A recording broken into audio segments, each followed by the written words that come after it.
coming right there.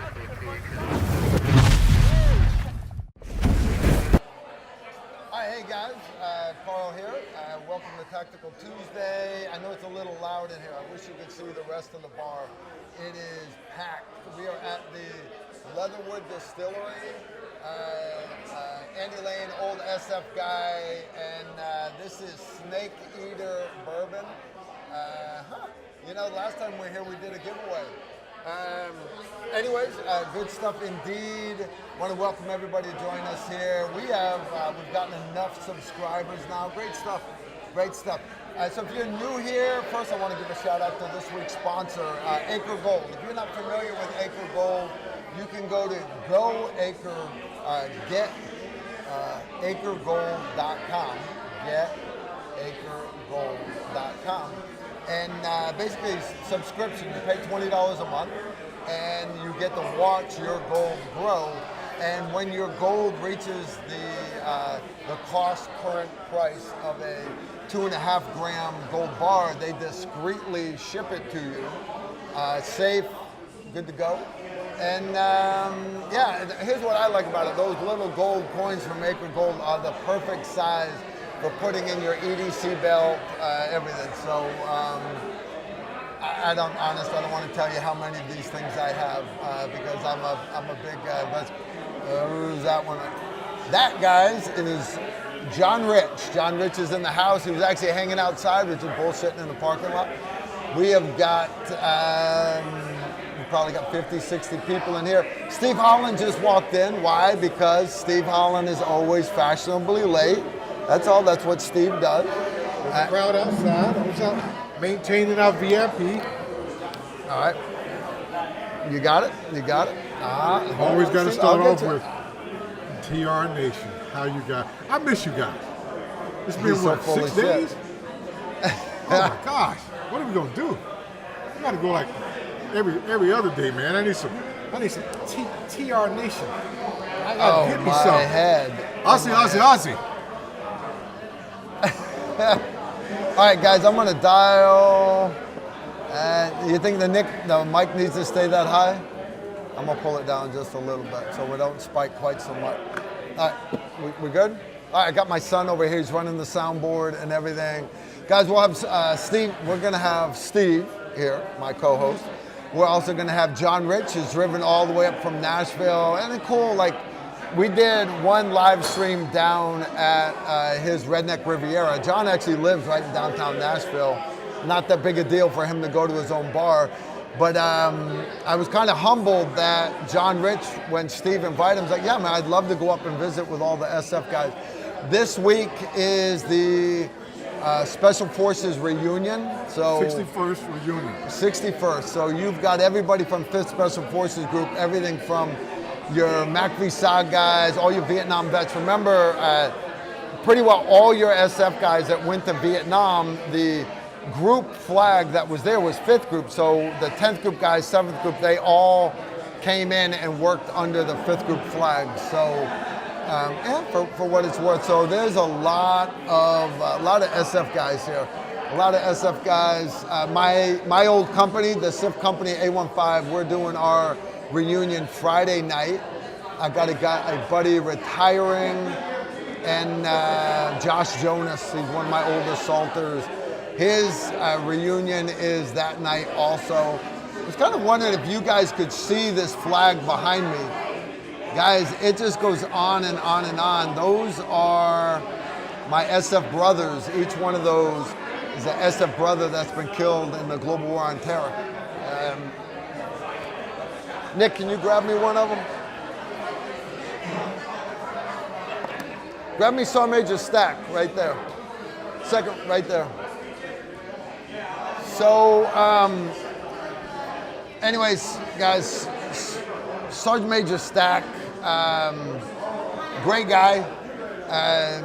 He was a sergeant major while I was a master sergeant. And Nick, can you put it back up for me? The look my son just gave me. Here's the deal, though. Sergeant Major Stack got killed in Anbar Province, 2004. Now, I had my A-team in 2004. He was killed in April 2004. first Battle of Fallujah. My A team was there for the second Battle of Fallujah, and it's kind of a tragic story, but it's your typical SF story.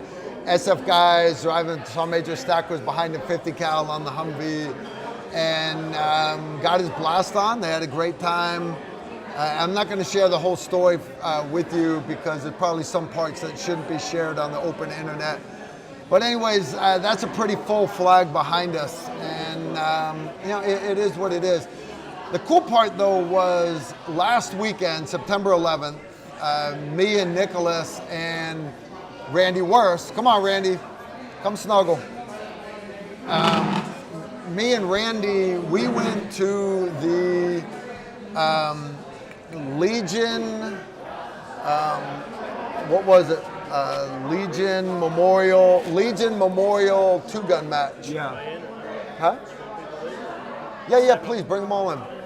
The Legion Memorial run and gun, and it was a 5K run and gun on Saturday, 5K night shoot, and the night shoot was 5Ks. You could run it with nods, or you could run it with white light, and then they did a 10K the following day, September 11th, and each stage they had the write-up and the picture of the guy just like you see right there, and they tried to model the stage after how that SF guy was killed. So there was one for an SF guy in Vietnam that he had just got the Medal of Honor for leading the counterattack. I don't remember the guy's name, but basically he went on. He went on to go get a rescue mission. There was I know you guys have seen it on the Discovery Channel. Is they did there was an SFA team that called in that there were tanks inside the wire, and the Marines didn't come rescue them because the Marines knew that there's no tanks in Vietnam. There's just nobody had any tanks, but it turns out this was the first time tanks were used. So that guy had a stage. Sergeant Major Stack had a stage. Hornbeck had a stage. Pittman was one of my team sergeants when I was company sergeant major, but Pittman was also one of my sniper cell leaders when I was team sergeant of my A team, 516.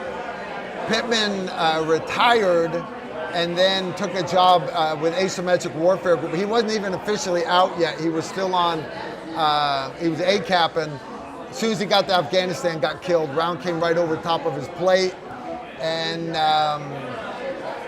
part of playing the game. So anyway, so doing that 3-gun match was near and dear to mine and Randy's heart, seeing all the people there. But the other cool part was all the money from that goes to Chapter 38 of the Special Forces Association. That's the local chapter.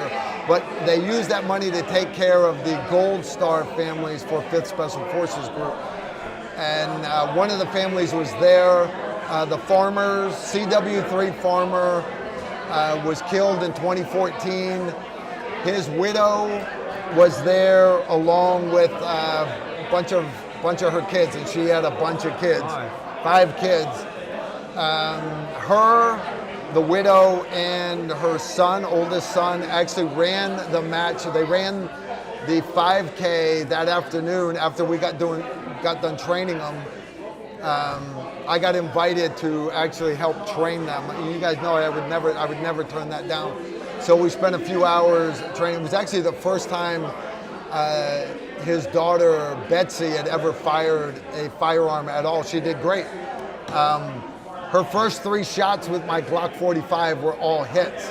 And I actually stopped her and I was like, you realize every bullet you've ever shot in your entire life, you're 16 years old, every bullet you've ever shot your entire life has been a hit. You have never missed in your entire life. And I can't say that. I miss all the time. And her mom got a kick out of that. Pretty funny stuff. Yeah, great family. Anyways, they ran the run and gun, 2-gun match, pistol rifle, 5K. but there were a couple active duty guys from 5th Group that were there kind of as sponsors for them that actually ran the stages with them, which I thought was totally badass, totally badass. It was awesome that they did that. And yeah, Randy's already replaced Steve. Steve's like wanting his chair back. Steve's wanting his chair back. I love when Randy's there. Randy's always like, nobody loves me. Me and Randy, we've been out running chainsaws all day long. Yeah. Randy's 69 years old. If his wife knew that I was putting him in the bucket of the Bobcat to get him up high enough, that we had this 6-foot diameter, 200-year-old tree fall, but some of the branches were still way too high. 20 foot up in the air. Yeah, so we had to chop. And anyways, what's the medical term? Yahoo. This Yahoo literally was up climbing and riding in the bucket of the Bobcat. Not a care in the world. Good stuff indeed.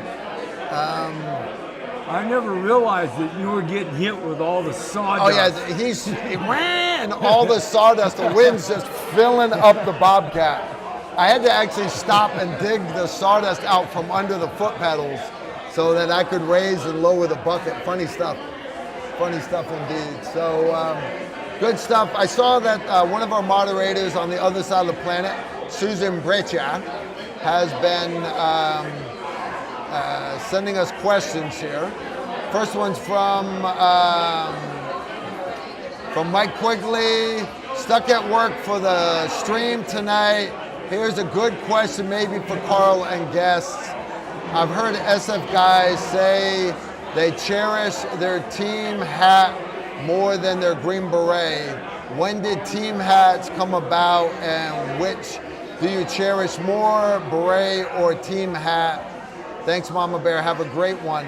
That's a decent question. Don't get me wrong. Guys take pride in their teams, their A teams, and like John Stryker Myers, you don't see him wearing the McAfee SOG logo. You see him wearing the RT Idaho logo. You know, he's proud of his team.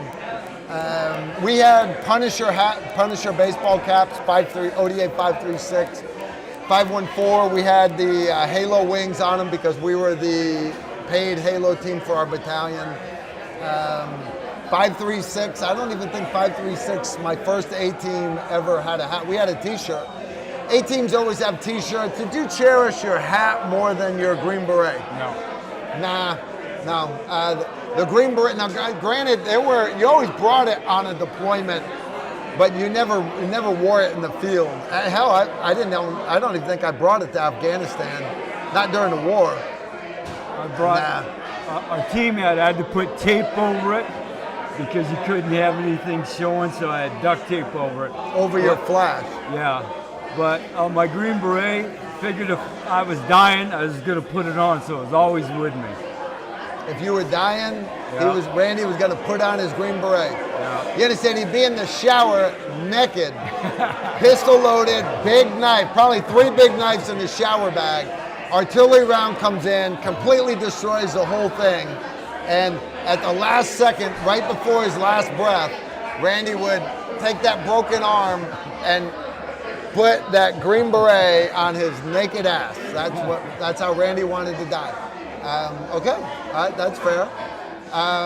You guys will notice if you scroll back through our Instagram and Facebook pictures, the thing that pops up the most is my skull, one of my human skulls with my Green Beret on it. So yeah, I'd have to say I cherish my Green Beret more. The funny thing about a beret is it does not keep your head warm in the winter, and it's a wool beret, so it keeps your head too hot in the summer, but you can't get, like the big army, they hand out the black berets to everybody in the army. You had to earn your Green Beret. Yeah. I actually had a guy, when General Dip Sticky gave out the black berets to everybody, I had this staff sergeant walk up to me in the food court on Fort Campbell. And he's like, Sergeant, I need you to help me out. I got a couple of my troops over there and you're setting a bad example for them with your beret hanging out of your pocket, and I need you to take that beret out of your pocket. And I kind of looked at the other Green Berets next to me, and I said, you know, hold on, come here, Woodchuck. And I walked him over to his troops that were watching. He had a couple of E5s there, a couple of troops, and I walked him and I was like, hey, look, Staff Sergeant Humpty Frump is absolutely right. I am completely wrong having my beret sticking out of my pocket. According to AR 670-, I don't give a shit. It is not allowed to be sticking out of your pocket. However, I earned this beret, and the four of you together do not have the cojones to make me take it out of my pocket. All right, but he is absolutely correct. He is. So he's doing the right thing. Just understand I am not. And we turned around and I went and got back in line. Yeah, it is what it is. And guys, please don't think that I was an asshole in the military. I was not. I'm a nice guy. I didn't hit him. No. I didn't hit him. All right, we got a question here. I'm hoping it's for Randy Rawhide Wurst from Worst Case Scenario Survival School. This is from Eco Sophist. Man, your mom named you weird. Was zeroing my 16-8, 1-8 twist, 223 wild AR with 62 grain 223. Shot nice groups. Switched to green tip to zero them. Groups sucked. Was it me or the ammo? I've heard you say green tip isn't accurate. No, understand. One, you're shooting 223 wild is okay. I'm not even going to get into it. But understand that's not the barrel that green tip is designed for. It's not. A lot of you guys don't understand why we went to 62 grain. And that's part of why that ammo is so inaccurate. A lot of people like it because it's got the steel core in it. They think it's armor piercing. It's not. It's what we call barrier blind. It's not hard steel. It's soft steel up in the tip. But the reason why it's there is we wanted to stay with the 52 grain ammo that Big Army had been running since Vietnam, the M193. But in the 80s, early 80s, when they came out, the Army adopted the Belgian Minimi, which is we call it the SAW, the M249 SAW. Now the SAW, the Belgian Minimi, did not like the 55 grain bullet at all. It needed a longer projectile, not heavier, but longer projectile for it to cycle reliably. So they wanted to keep the weight as close to 55 grain as possible, so it would run through all of our M16s.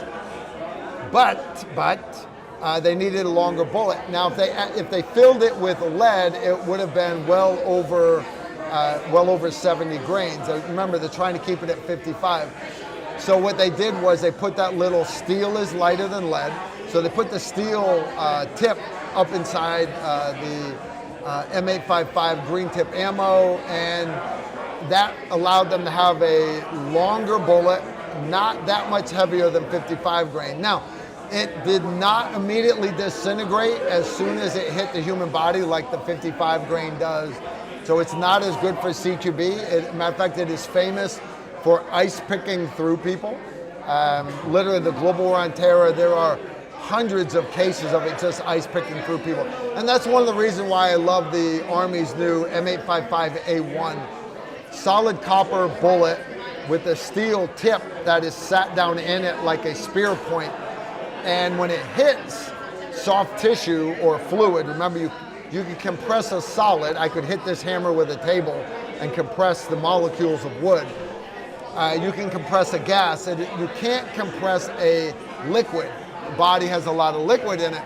So when that M855A1 hits a human body, the outer copper projectile slows down. The steel core and tip just ice picks clean through the guy. But what that leaves is the big copper piece sitting there that now has a big hole in it that's about 4 millimeters wide. And that's a freaking hollow point.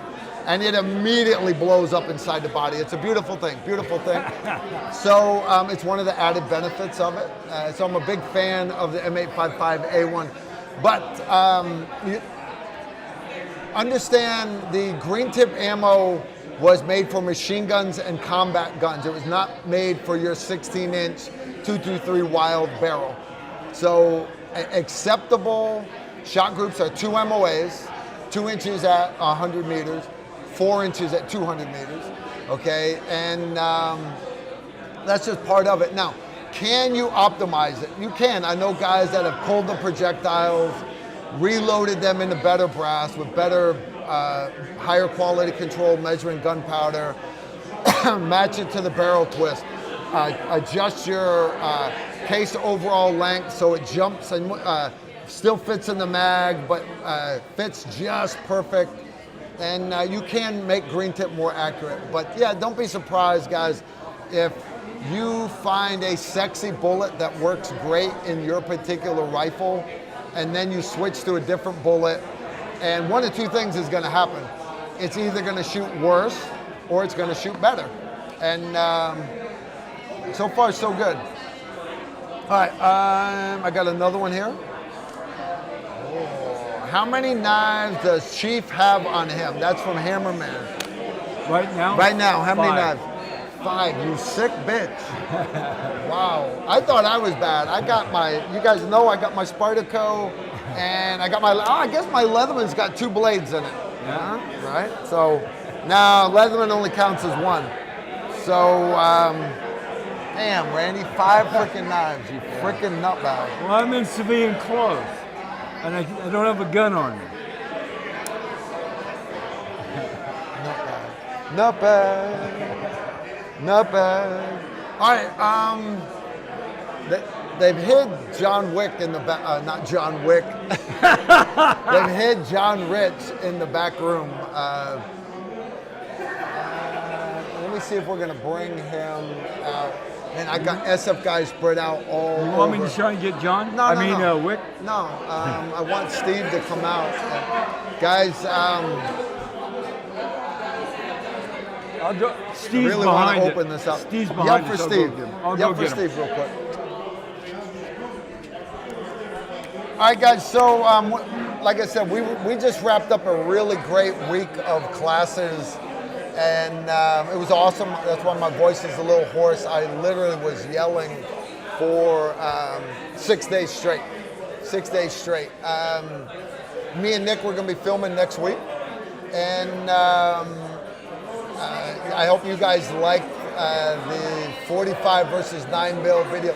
I understand I've got enough videos already filmed to get me through December. My son has to edit them, but I just wanted a lot of comments. So one of our videos that's like 4 years old, 9mm versus 45, it still gets good comments, lots of arguments. So I'm joking around with Nicholas. It was a Sunday afternoon. I had all these SF guys over to shoot. I pulled 2 gel blocks out of the back of the Jeep, out of the Suburban. I said, hey guys, you mind if me and Nicholas film a video real quick? And we did, and Nick edited it together real quick, and worked great, worked awesome. So I'm glad you guys are enjoying it. John, always a pleasure. Yes, sir. Without tripping over the cords, you want to come snuggle? Sorry, man, I don't have your big, you know how to run one of these. Yeah, I'll just clip it on. Yeah, you're used to doing this from Fox News and all that stuff. Now, I was telling them, dude, that, I will forever be grateful you having us down at, down to the Redneck Riviera in Nashville, Yeah. right on Broadway. And not only did you let us borrow your bar, but you actually, it blends good, dude. It blends good. That's good, right? Yeah, it's, Nick, is that gonna be good enough? can you hear me? Yeah, man, I got you good. I got you good. Check. Yeah, we got you. It's good enough? Yeah. Okay. Guys, if you need John to talk up, let me know. I'll can buy. always just pull it up, talk like that, so. you're good. I know you're used to having a handheld mic right here. Yeah. 28 shows in 42 days. this summer. Really? I just got done, yeah. Wow. Just got We done. loved the whole interview you did showing how wokeness has killed country music. And I sat there and I watched it, and no offense, but I don't watch the news that much. I definitely don't watch much of TV. I don't watch anybody else's videos, they'll tell you. But normally when I watch somebody, it's I agree with most of the stuff, but not everything. Right. Dude, every freaking thing that came out of your mouth, I was like, I agree with that. I agree with that. I agree with that. Well, that makes me feel good. Dude, you're the man. Absolutely. You just got to black my eyes out, man. You got to black my eyes out. I have one of his fans is right here. Okay. No, it's cool having a celebrity here. So, John, what's new with you? We have been out on the road touring, big and rich. So we hit 28 cities in about 42 days. Wow, that's which busy. is a lot. That's about as much as this old voice can handle. Dude, I have been yelling in front of students. Of Yeah. course, they all had ear pro in, so I had to yell hard. 6 days straight, sun up to sundown, 2 night shoots. Yeah. And It'll go. I think they're running them out of here. but see, they don't have to. They're kicking us out. We're fine. Yes, ma'am. Look, you want to get in? Here, Nick, will you take? Here, there we go. Snuggle. Get a good one. You should probably get it. How are you? I'm great. Good. Nice to meet you. Yes, ma'am. You jumping in? No, great stuff. Anyways, I'm hoarse from yelling. I can't imagine. How many shows? We did 28 cities in like 42 days. So. Ooh, wow, that's awesome. But Dude, it blows me away that you were willing to drive all the way up here just to hang out with some crusty old SF guys. well, so, you know, I appreciate the support. Well, Steve Holland said you guys were all getting together, and listen, there's really no greater honor for a guy like me, a civilian, than to sit in a room with military greatness. I mean, I tell people, you've heard Don't me make say me it cry, a man. million times, but guys like me, high school diplomas, grew up in a trailer in Texas, nothing fancy with me. I inherited nothing, but I got the right to pursue happiness, the American dream. Yeah, That's what I've got. for sure. And we've got that because of you and all these other people in this room and I all the other ones appreciate I'll that. never meet. I so appreciate that. It's to me, it's always an honor to be able to be in a room like that. Awesome. We actually, if you see the wall behind us, guys, if you're new just joining us, that flag is actually a little bookcase, and every one of those little V's up there is one of our 5th group brothers that has fallen. And I went to a run and gun match down in, it's actually near Chattanooga, the past weekend, September 11th. And the 5 stages, there were stages for, in honor of a fallen SF guy. One was a MACV-SOG guy, but I knew 3 of the SF guys that had died, and I'm like, man, it sucks. It does suck. So no, I appreciate the support. There's a lot of law enforcement in here tonight. One, they're here because they're big fans of John.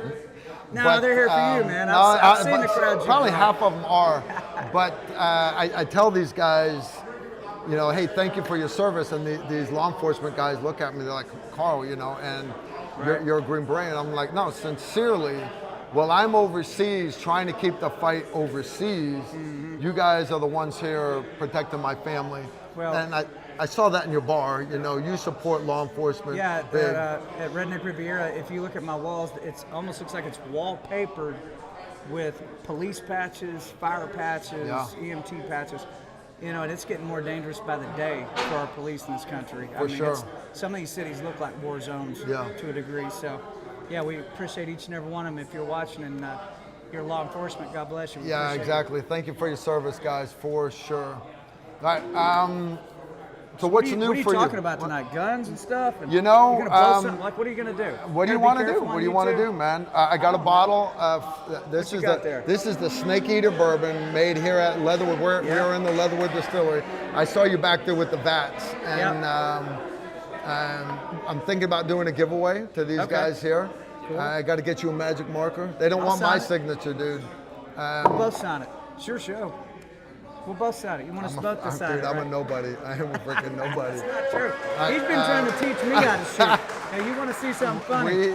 We did, dude. That was a good day. Yeah, I picked up a lot. Yeah, my grip's good. I got the wrist going forward. The thumbs are underneath. You We're doing remember? good. You remember your trigger reset? Absolutely. That's what, and that was such a revelation to me that there was a trigger reset on this Glock 43X, and I went, "What are you talking about?" He's like, he goes, "Reset? Dude. What's a reset?" And the second so now when I go out and practice, that's the first thing I'm looking for, and it's you're right. It revolutionized. It really does. my pistol It shooting. really does. Knowing that, because I mean, just you should you know. think that's a common thing. It's not. A lot of people don't know. It's really not. It's really not.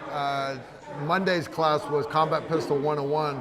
It's supposed to be introductory to combat shooting. You're supposed to have the fundamentals of pistol shooting first, but yeah, the whole day ends up being, hey, stance, grip, preset, reset of the trigger, everything. You just don't know what you don't know. Yeah.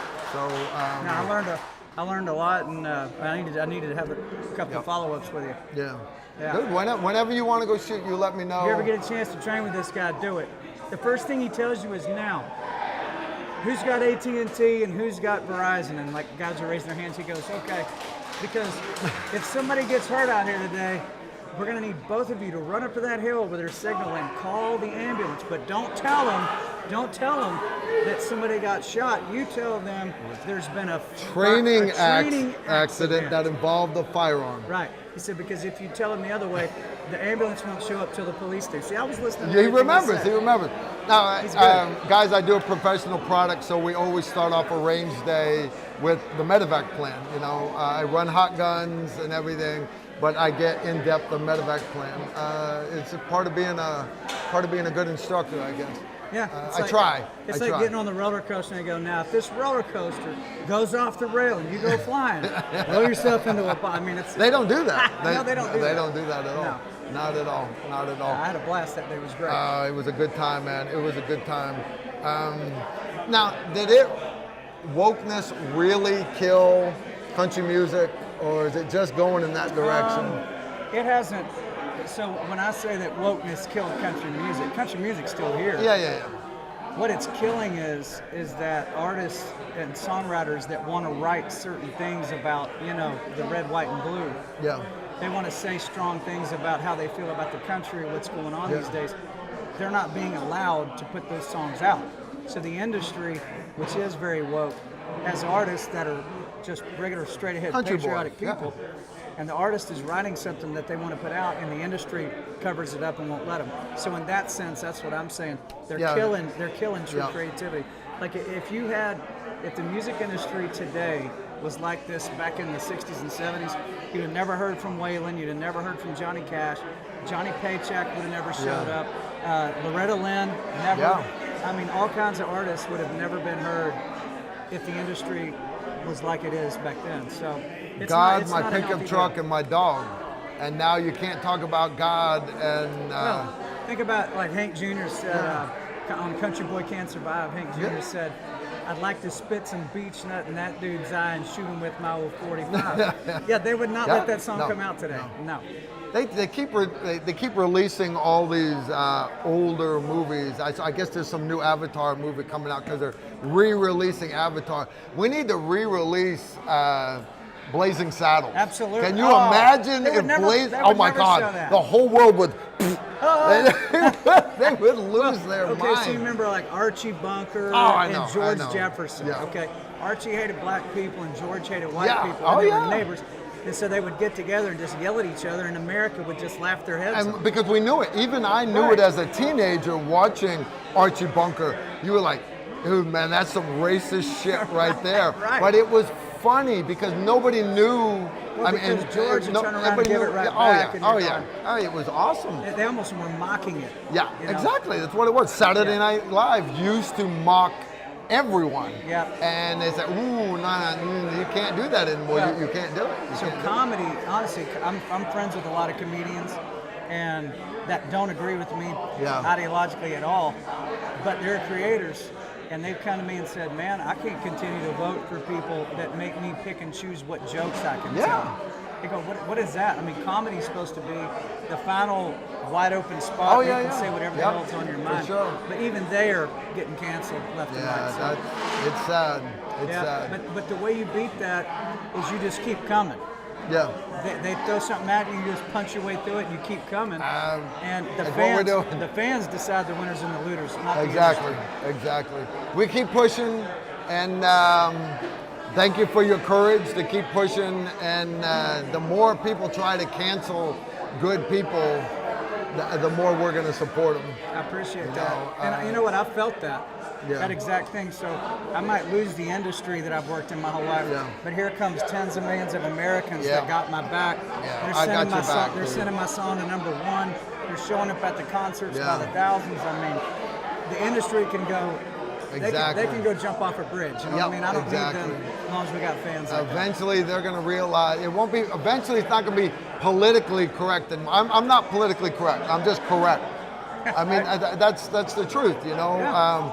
My mom and dad taught me right and wrong, and my teachers taught me English, which included pronouns back then, by the way. Yeah. Included pronouns. The English language hasn't changed. Now, granted, as a good American, I slaughter the English language, right? Our American slang, but my Yankee accent down here and my Kentucky accent. You mix them together. Like I go overseas and I had to learn Egyptian first. Oh, wow. And then modern standard Arabic. But I'll go over there and I'll do redneck Arabic. Yeah. And it just throws them for a nut roll over there, dude. You guys want to hear some redneck Arabic? You got some redneck Arabic on here? So, like, tell me what you're going to say in English. all right, we'll do Egyptian first. All right, so Ismi Carl Erickson. My name is Carl Erickson. Anamin Walayat, Kentucky. I am from Kentucky. So redneck Arabic could be, Ismi Carl Erickson. Anamin Walayat, Kentucky. Right? That's not that bad, right? That's not bad. Pretty good. That's not bad. That's how I would sound. Yeah. Yeah, man. Oh, funny stuff. You gonna play us a song tonight? No, I don't think so. Not tonight, man. I'm actually heading back into Nashville. You broke their heart. You understand? The only reason why I have my 200 viewers tonight. I tell you what, though, it's so loud in here. I hear you, man. I hear you. But I can tell you the lyrics to that last song. Yes. I did Progress. So the song's called Progress. And gotta get listen, it the right way. no record deal, no country radio would touch this song. I put it out just on Rumble and Truth Social. I didn't even go to the big platforms. And it was number one most downloaded song across all genres. For 12 days in a row. So number 2 was Beyonce, number 3 was Lizzo, and then on down from there, there's my song Progress. So I think the reason the song hit so big was because of what it says. So I'll just give you the lyrics. It says, give me the lyrics, dude. Hit us with it. There's a hole in this country where its heart used to be, and Old Glory's divided and on fire in the street. They say building back better will make America great. Well, if that's a wave of the future, all I've got to say is stick your progress where the sun don't shine. Keep your big mess away from me and mine. If you leave us alone, well, we'd all be just fine. So stick your progress where the sun don't shine. They invite the whole world to come live in our land and leave our countrymen dying in Afghanistan. They say let go of Jesus and let government save, and you can have back your freedom if you do what we say. Well, stick your progress where the sun don't shine, and keep your big mess away from me and mine. If you leave us alone, well, we'd all be just fine. So stick your progress where the sun don't shine. Number 1 for 12 days across the world. Hey, thank you guys for supporting. That is awesome. That is awesome. Yeah. Dude. That is awesome. Yeah, man. So I didn't sing, but you heard the words. It's almost like a spoken word thing. That was awesome. That was awesome. Thank you. That was awesome. I appreciate you sharing it. Guys, that's going to get me 1 million views on this video. That is so cool. That is so cool. Yeah. Brother, I appreciate you coming on. Brother. Who else you got coming over? You got Steve? Or whoever. Just grab me somebody. And I appreciate it. Don't run off with the mic. I won't. My son will be mad at me. Good seeing you guys. I'm good. You got coffee or water or something? Thanks, John. I appreciate it. You coming to snuggle? Go ahead. Go grab him. Go grab him. Go grab him. Go grab him. Booty cam. All right.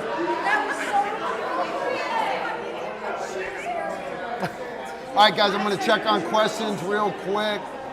Can you use progress as the giveaway word, please? All right, guys, we're going to do a giveaway for this bottle tonight. John, before you take off, I need you to sign it. Okay? I don't, if you can find me one. All right, guys, if you want to get in the giveaway for this bottle, the word is progress from his song. Progress. There you go, man. All right, thank you, brother. I appreciate it. Guys, Andy Lang, she's wanting to put her thing down. Okay. All right, I got a couple up. Why are all these questions for John Rich and not you, dude? I mean, he's a little better looking than I am. So how you been, man? Good, man. Doing good. Awesome. Steve, I need a magic marker so John can sign this for the giveaway. We're gonna do a giveaway of this bottle. Nice. Which means I need to get a second one from you for because I need to hook up those guys in Chicago. Cool. Awesome. Guys, thank you for the water, by the way, too. Yeah. It's not tequila. So we started this last time we were here. This is the second chapter of. What color do you think would be better? Let him pick. Here, you go hand it to him, Steve. Yeah. I'm putting Steve to work, guys. Last time we were here, you started telling us about the first time you made hooch and the first time you made hooch overseas. Yeah. And so where did it go after that? Tell us another great. Because, dude, I mean, literally, this is real. This is good stuff. Yeah. Snake Eater is some good bourbon right there. So we started with our sweet feed whiskey. Yeah. I was on a mountain team, and we got a bunch of grain dropped into the camp, and we made whiskey out of it. And we didn't in Iraq. We also did in Afghanistan. We didn't have any barrels, so we were trying to figure out how are we going to make it brown. So we cut some tree branches down, built a fire, charred them up, and just put the tree branches that were charred in a. Very nice.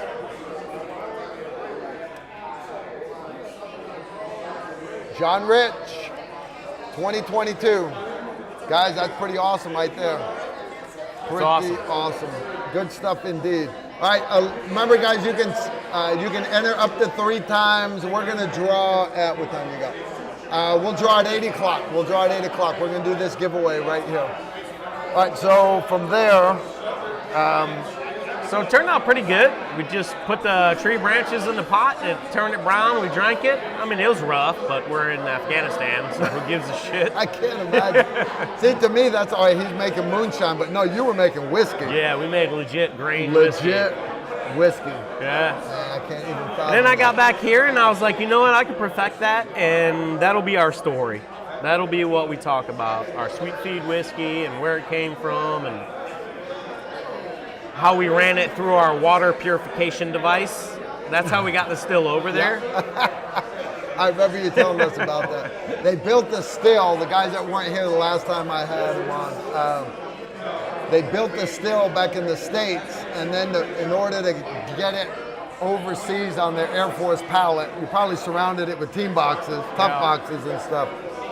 So it kind of make it a little camouflage, and then it was your water filtration device. Yeah.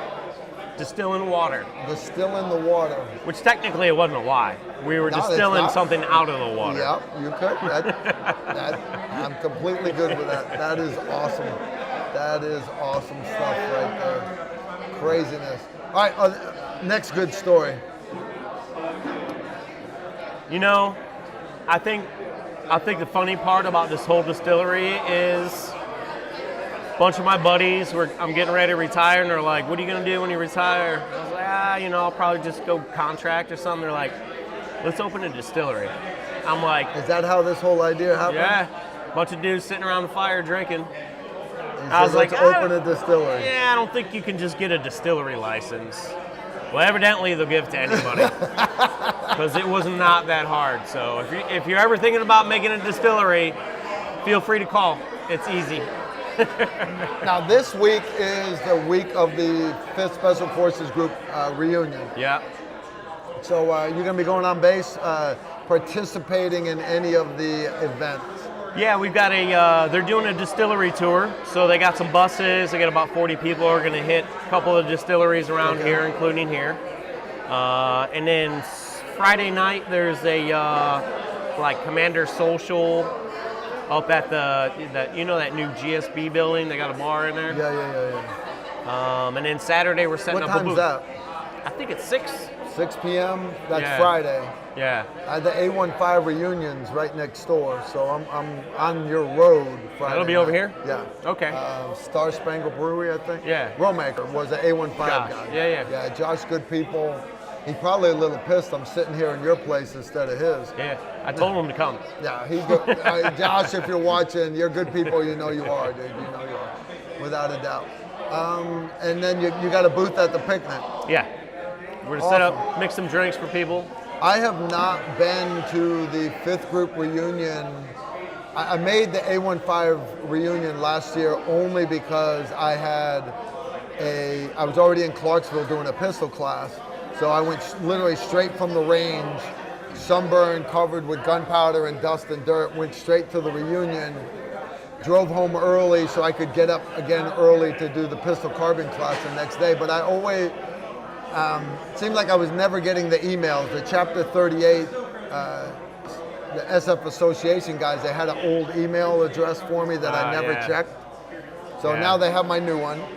So anyways, I put this reunion on the calendar last year, so I made sure I'm free Saturday. So I will see you Saturday. Awesome. Yeah. Good stuff indeed.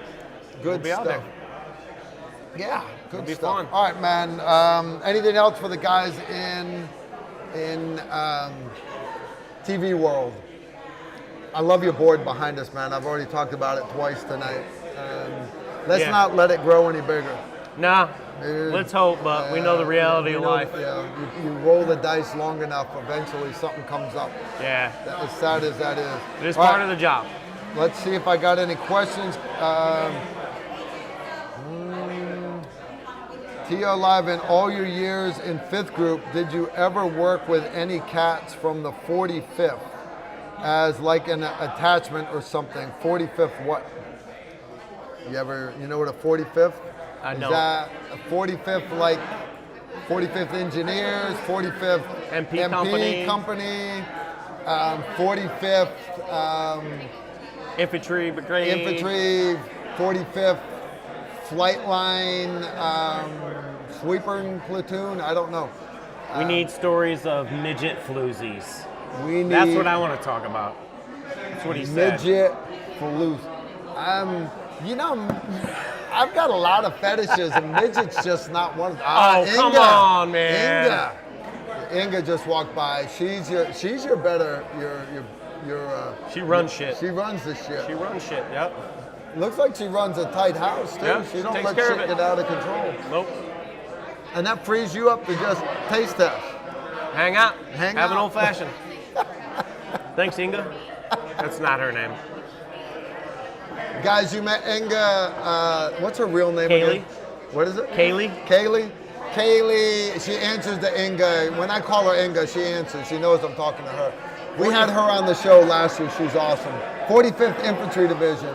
Inga, how you doing? She walked that way. I waved that way. She walked behind me. 45th Infantry. I do not recall. I don't know because all you crackers look alike to me overseas. Y'all wearing your ACUs and your multicam, and I don't know what the 45th patch is. And we got brain problems anyway, so we wouldn't even remember. Steve, how you doing, brother? You hanging in there? Pretty good, pretty good. I'm gonna let Andy off the hook. You ready to come visit again? Come on, man. Come on, hop up here, brother. Always good. a pleasure. Thanks for hosting us here. Anytime, anywhere. That's the deal. It was awesome. This is the perfect week to do it, guys. Just saying. Signed by John Rich. Guys, you don't want me to sign that. I know you don't. I know you don't. All right, Steve, when you're ready.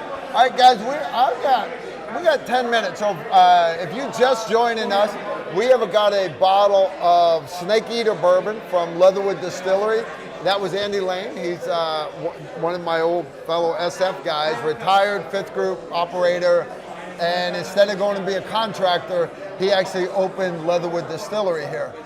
So I wish you could see all the people back over there. We need to turn the camera, but I'm not going to do it. Anyways, this is good stuff. Horse Soldier bourbon, good stuff. I got to be honest, I like this stuff better. He's got a sweet feed one.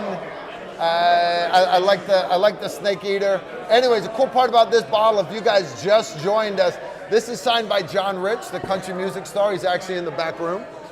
And John Rich was on for a little while earlier. And he actually shared with us the lyrics of his #1 song, Progress. He didn't want to sing it because of all the background noise. But he was nice enough to say the lyrics for us. Song went to #1. Why? Because the good people out there like you actually love this stuff. Indeed. You gonna come visit? You want to be on? Come visit, man. Come sit. Oh man, here we go. I'm gonna hook this on you. All right, I got you. All right, man. So, anyways, I show up here early, right? Hour early, set up live stream. You're on the Tactical Rifleman live stream. I got a YouTube channel, man. I'm really a nobody, but I got people watching. I do, believe it or not. So anyways, we started at 7, but I show up and you guys were running an event here tonight. What was that event? Well, it's really like employers or businesses that hire veterans. Okay. You know what I'm saying? We get a lot of homeless. What was the name of it? Of the event? I have no idea. Okay. Right, I was just invited. You were just invited. Hey, they said come to the Leatherhead Distillery, meet some good people, pass your business card out. Yeah. You know, network a little bit. And that's what we're doing. That's awesome. So I come in and there are cop cars outside. There's all kinds of just great people, and I'm like, man, I almost felt like I'm crashing your party. Everybody had these pretty name tags on, and I'm like, well, hey, don't mind me. These are not the droids you're looking for. I'm just setting up for my live stream. So, anyways, I appreciate y'all letting us come hang out here. So, what do you do, man? I don't even know your name, man. Carl. Jody. Jody Keys. Jody Only Keys. 2 Brothers Protection Agency. Those cop cars out there belong to me. Well, what do you do with them? Private protection. Awesome, good stuff. Good stuff Protection. indeed. Private detective here at Clarksville, or are you regional? Hey, all over. All over. Nationwide, man. Nice. Private protection. We pretty much escort, bodyguard, whatever. Nice. How about like John Rich? Man, not quite like that. Not quite like that.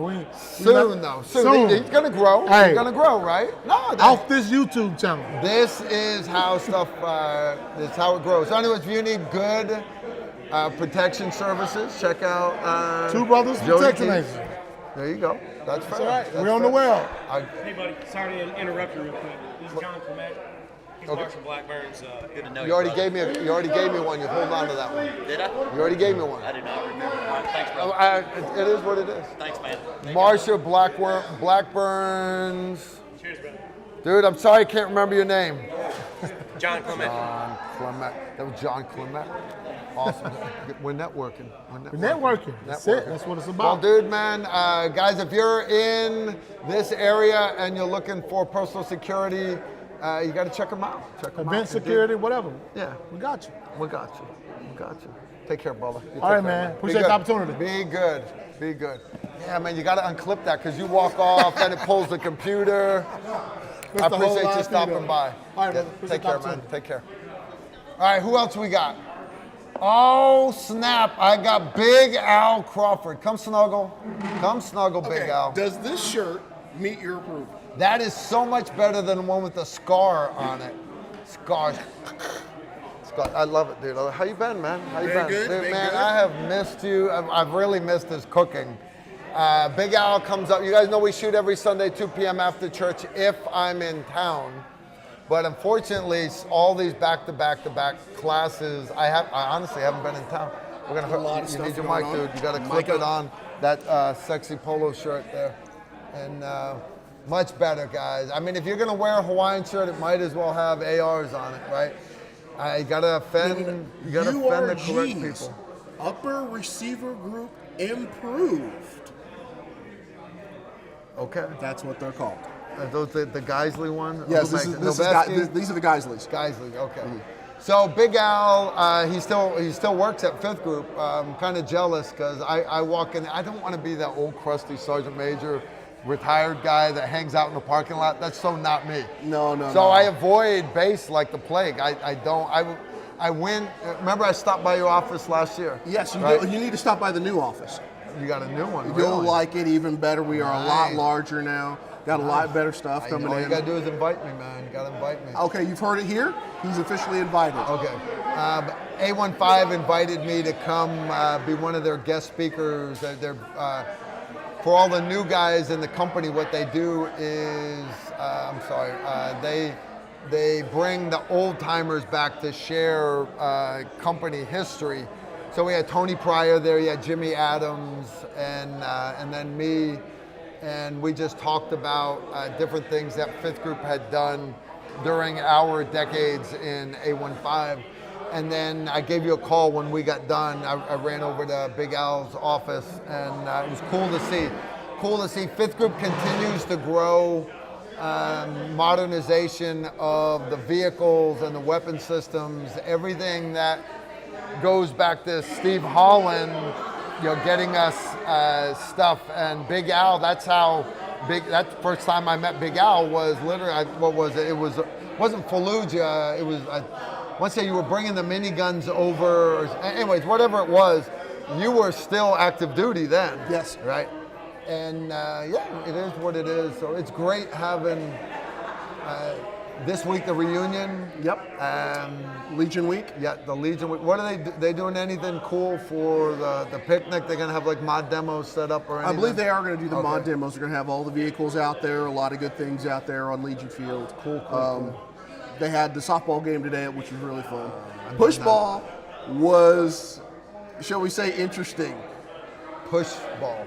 So you get this giant inflatable ball. Oh, yeah. I remember that. Yeah, we did that in basic, dude. And that's where people forgot the basic lessons of physics. Yeah. So when you get two grown men running at 100 miles an hour and slam to the ball, that force is going to go somewhere. And we had a guy literally flip backwards.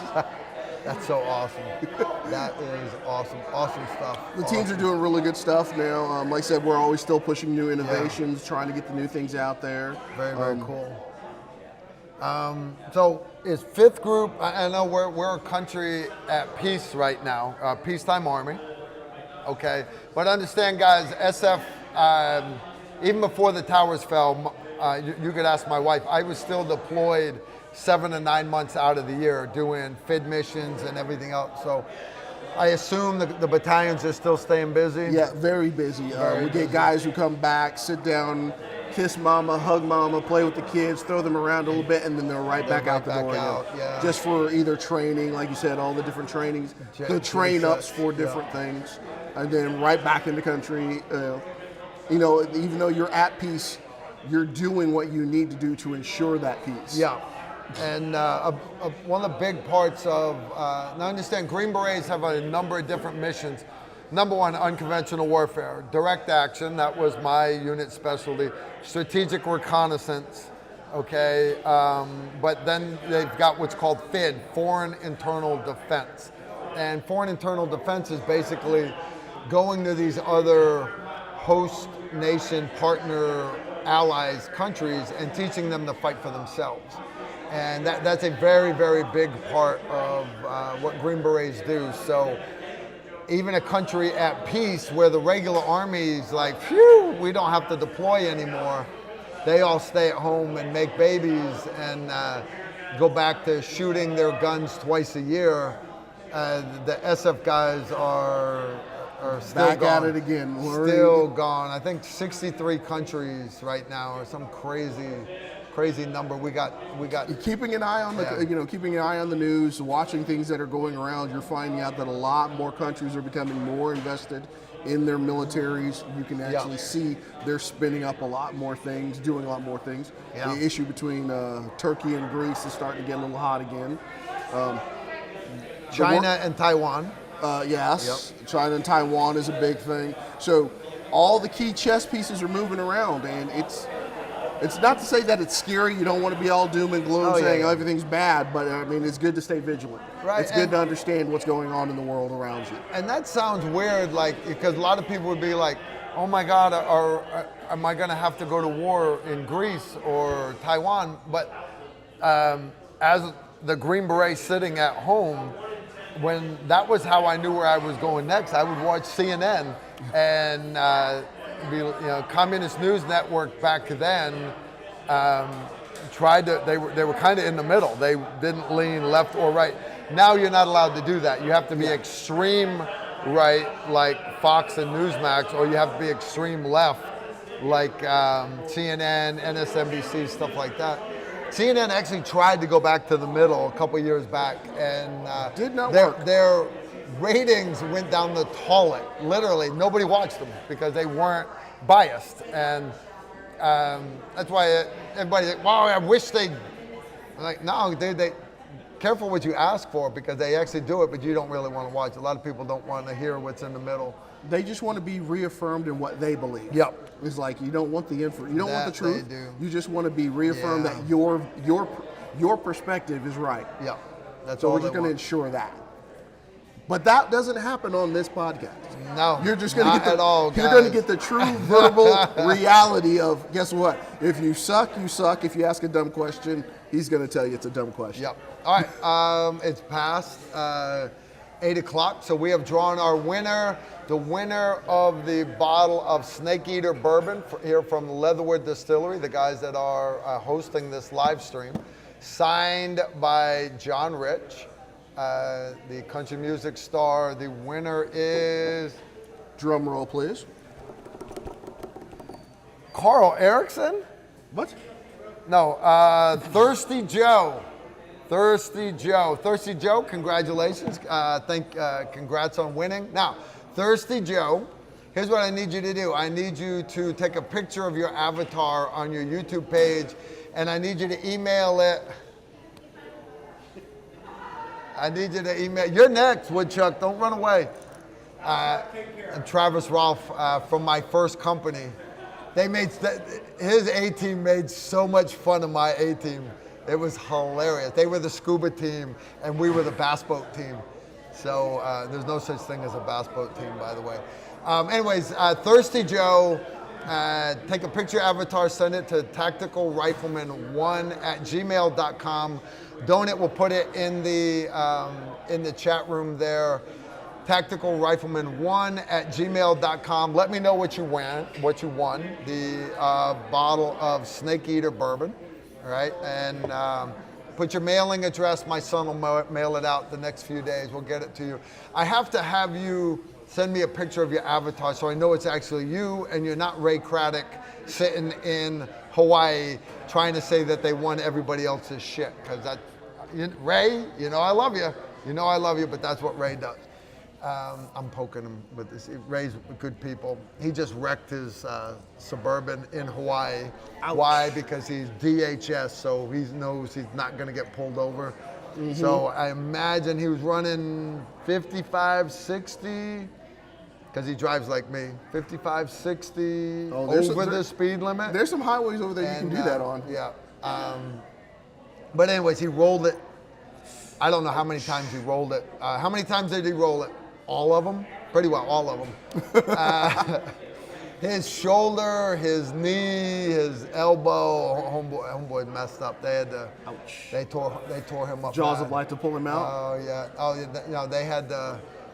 It took hours to cut him out of the vehicle. So it was sexy stuff. I'm just glad. I'm glad Ray's still alive. Ray's good people. And good stuff. Brother, I am going to stop by. You going to be there for the picnic? Picnic? Saturday is the 5th group picnic. Oh, yeah, the 5th group picnic, yes. 5th group picnic. I will see you at the 5th group picnic. Yes. I want to say we're going to shoot on Sunday. Nick, what do we got this Sunday that's keeping us from shooting? I don't have a class this Sunday. You up for shooting? Why, yes, I am. Don't put it out on the internet, man. No, internet lies. No. Hey, Jamie! Where's Jamie at? He's straight out the door. He's just on the other side of the door. All right, we're gonna all right, we'll make it official. Let's shoot this weekend. Okay. We'll send the group text out, remind me to do it. We'll Definitely. invite everybody. And that's Bull Palmare's wife walking by, trying not to get seen. I haven't seen Bull since he was at the Sniper Liger. I was like, oh my God. He saw what me do you and call his eyes got that? big. A Russian, what are those called, those drinks? Moscow Mule. Moscow Mule, that's what it is, Moscow Mule. You gotta stink your pinky out while you're drinking those things, man. There you go. All right, so there you go. She can pull it off. She's better talented than you are. She's better at drinking than you are, I bet, too. There's Jamie. Good stuff. Hey, Jamie, just wanted to tell you and Mike we are shooting this Sunday, 2 p.m. We are. We're going to shoot this Sunday, 2 p.m. All right. All right, come on, guys. Come back here behind. Guys, this is a couple of my local law enforcement guys up there in Trigg County, and I just want to personally say thank you for your service, guys, sincerely. Sincerely. And I know there's a lot of people that bash law enforcement, and I don't care. I'll tell you to suck a fat baby's dick, because that's the truth. Me and Big Al, Steve Holland, everybody deploying overseas, the only reason why we were able to do that was because we had guys like these two fine gentlemen taking care of our families while we were gone. So, yeah, guys, thank you for your service, sincerely. I got doctors here, I got cops, I've got dependents, and I've got Dickie Dew. His email address is Dickie535 because he was on the scuba team in Charlie Company 1st Battalion. But his nickname wasn't Dickie. His nickname was Dickie Dew. Why? Because his belly stuck out. Because his belly sticks out more than his Dickie do. He said it, I didn't. I don't make up nicknames. Nicknames just happen. You don't get to pick your Has nickname. Steve gone into his haversack yet? What's that? Has Steve gone into the haversack yet? As a matter of fact, we've not dabbled into the contents of the haversack yet. Oh, because I brought something special for our haversack. Special for the haversack. Perhaps I could motivate you to go and enlighten Steve that it's time for us to do a little bit of haversack time. You know what? By Jove, I think I will. Hip hip and all that. Right, I believe that Big Al will be right back. All right, let's make that happen. All right, guys, he's gonna have to do it. He's gonna have to do it. All right, well, I got the place to myself. I'm gonna check questions real quick. But, and guys, if I miss your questions, please don't hold it against me. It's not my fault, it's the asphalt. All right, real quick though, I want to give a thank you to my moderators, but I also want to thank my son. He's behind the scenes making all the soundboard things and everything, magical camera stuff, all that stuff. But also, guys, if you've liked the last 3 or 4 videos we've done on Tactical Rifleman, literally my son has filmed them 100% entirety. And he's been doing a great job. He really has been doing a great job with them. So we're going to be filming. We're supposed to go to the SIG Academy next week. I'm not going to get into why they canceled. I'm not saying they're having problems with that gun. I'm not saying that. Not going to say that. Not going to say that. But anyways, I hope that SIG will invite me back up there later, just not right now. But I'm still scheduled to leave 1 through 16 October. I'm going to the Rubicon Trail and Moab, Utah. I'm going off-roading, guys. It's a paid business trip. We're going to be stopping by the Nutrient Survival Factory. And now, that said, it's off-roading. We are going off-roading. So if you guys would like to, if you want to go off-roading, you want to go do the Rubicon Trail with us, some of the trails in Moab, So far I got Toby Harrison driving in from North Carolina.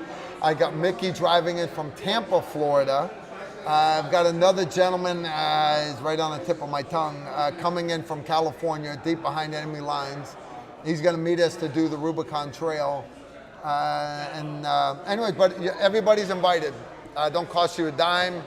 Come on out. We've got Tactical Rifleman Overland Team stickers, everything. We're going to have a great time indeed. And so anyways, I'm gone for 16 days. What does that mean for our live streams? Relax.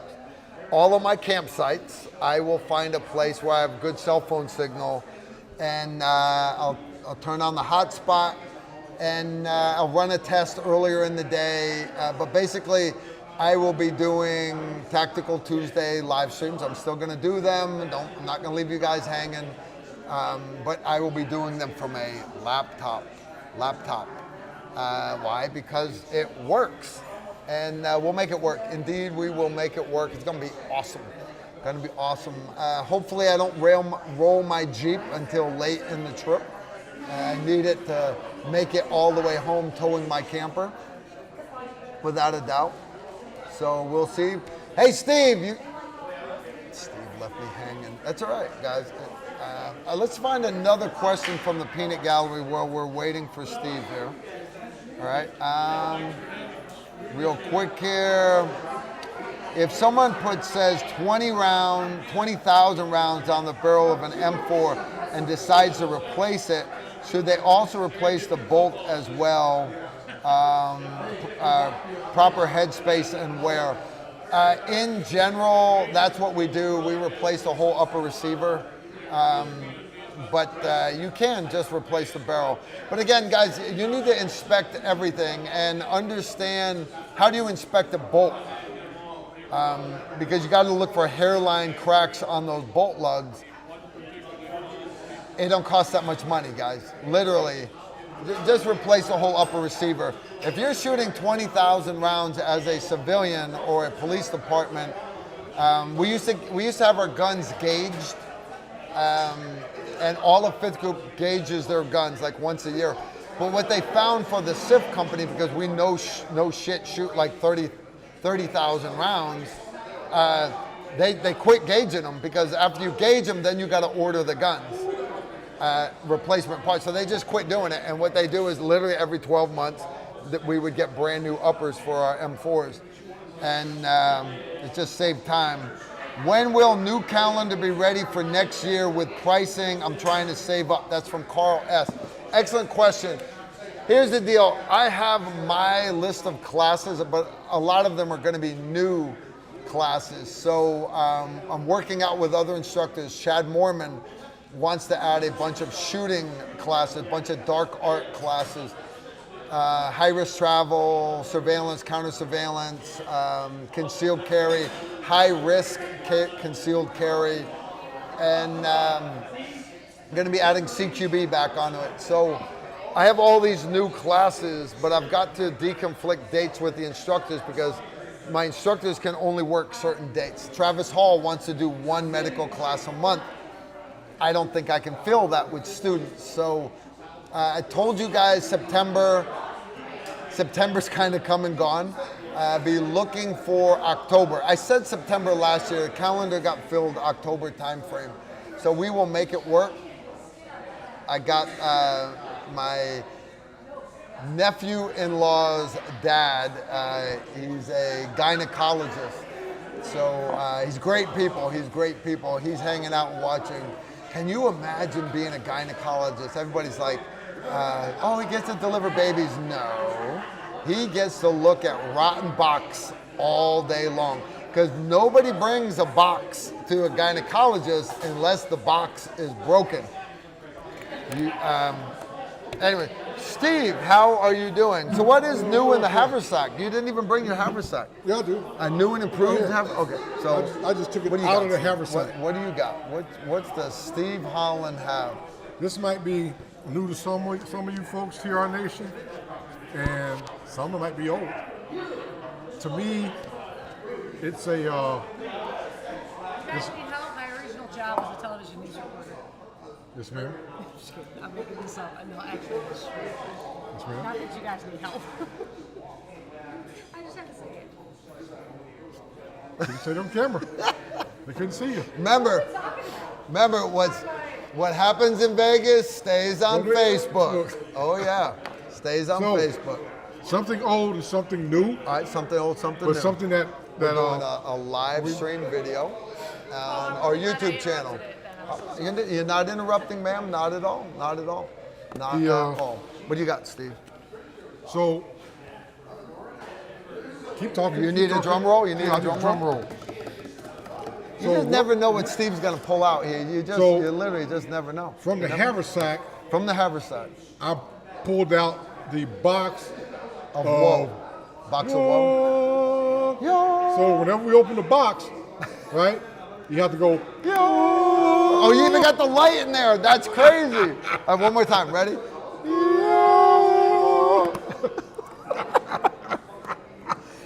And that's why I'm drinking water. Why? Because I'm in a bar and there's a bunch of people here drinking Leatherwood Distillery bourbon. Alan.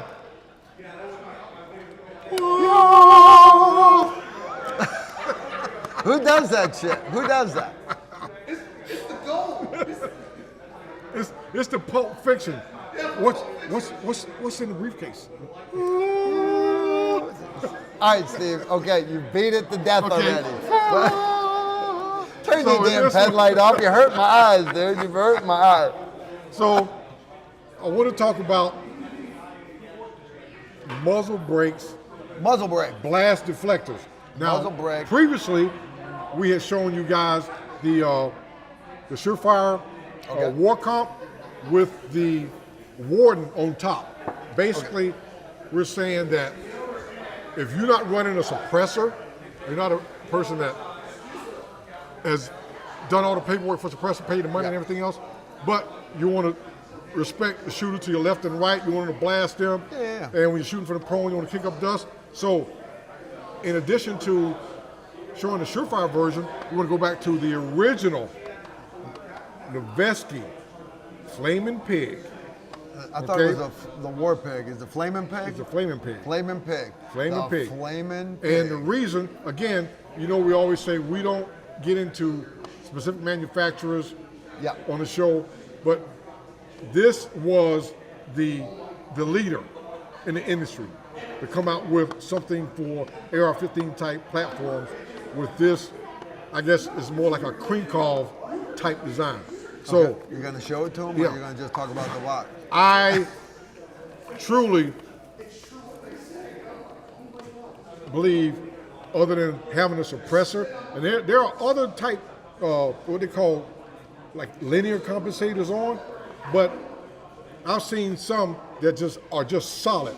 They don't have the flange inside. It's like a funnel type thing that traps the blast the way the Noveske Flaming Pigs. Now this one, does it thread apart? Yeah, you see the ring? Yeah. You can pop the ring, don't pop the ring. Don't pop it? No, I mean, if you got the tool to do it, you can do it. So basically, what I want you in the TR Nation to understand is, when you're running that gun, that AR, that firearm, and you're not one of these guys that spent, $900 on a suppressor and then paid for, the tax stamp and everything else, but you're just looking for something to reduce your blast, your flash. I can't get that bitch apart. It directs the sound forward, away from the shooter and away from the guys to your left and right. In addition, when you're shooting from the prone, it doesn't blow dust and grass and everything else in your face. So this is the KX3. You're not leaving, are you? So the KX3 was the original one, and again, I shoot them on my rifle. If you remember, it's not a quick detach. You put it on, leave it on. Yeah. Okay. These come in 1/2 x 28 and 5/8 24 with a crush washer. Okay. You can put it on the system. Real quick, this is, what does that say? What size? It's a 1/2 x 28. Okay. Okay. Yep, 1/2 x 28. You okay, Steve? Yeah, I'm good. Where you going? Right here.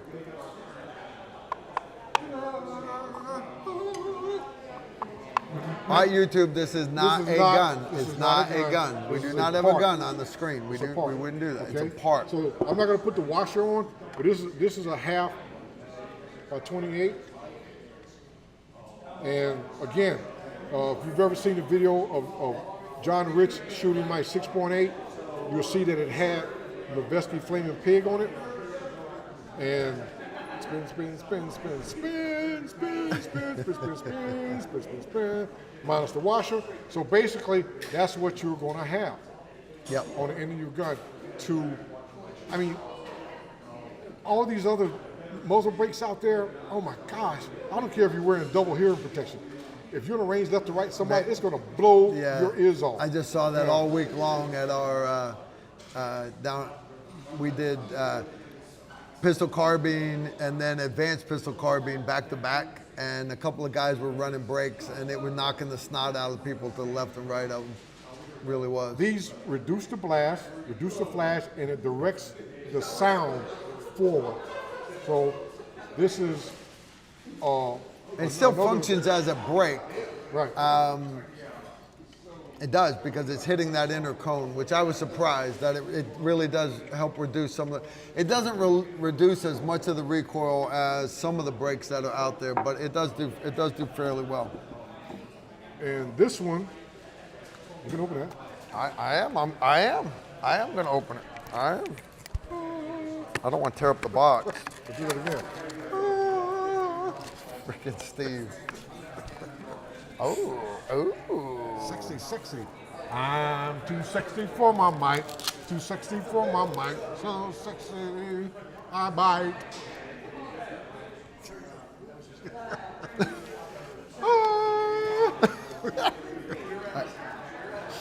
All right, so what's this one? This is a new Flamin' Pig, a longer one.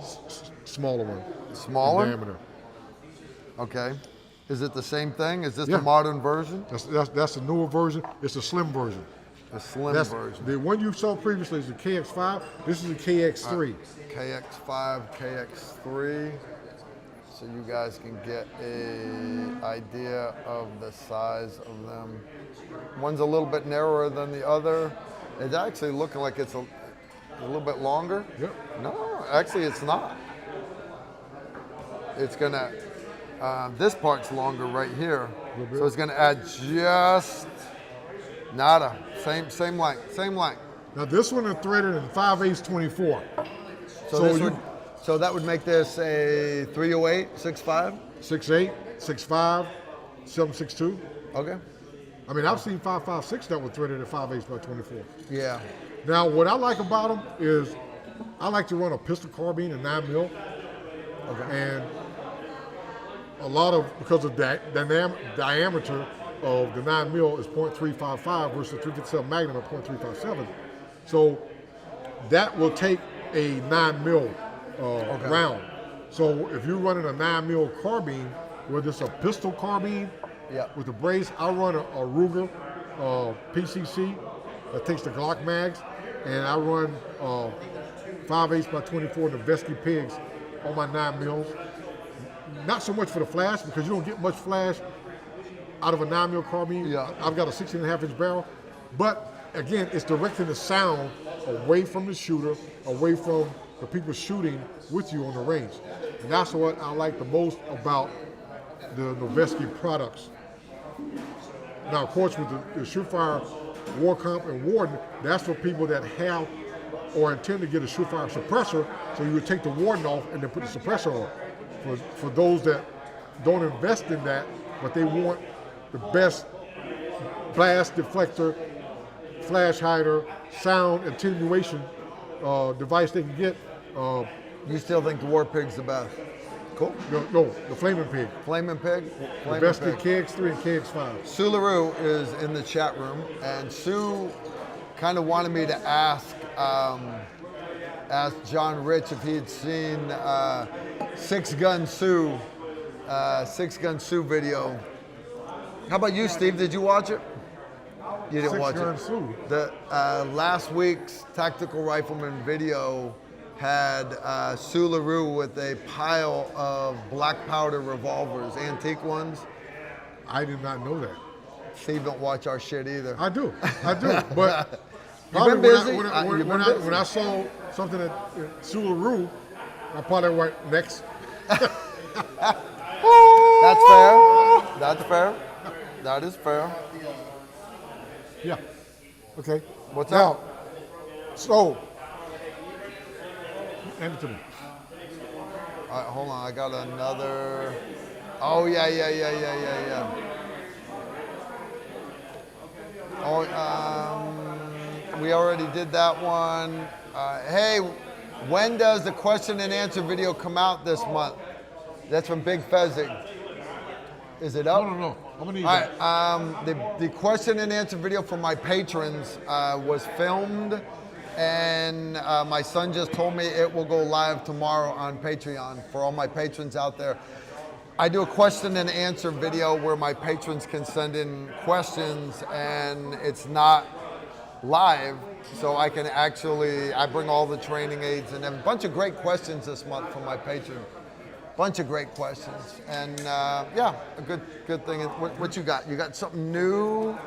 Right. So, when I talk about firing from the prone, if you guys remember last week on the show, and someone was asking Cole about having vest pockets on the front of your vest for magazines, we said no, we don't want to do that because when we lay down in the prone, we want to be flat as low as possible.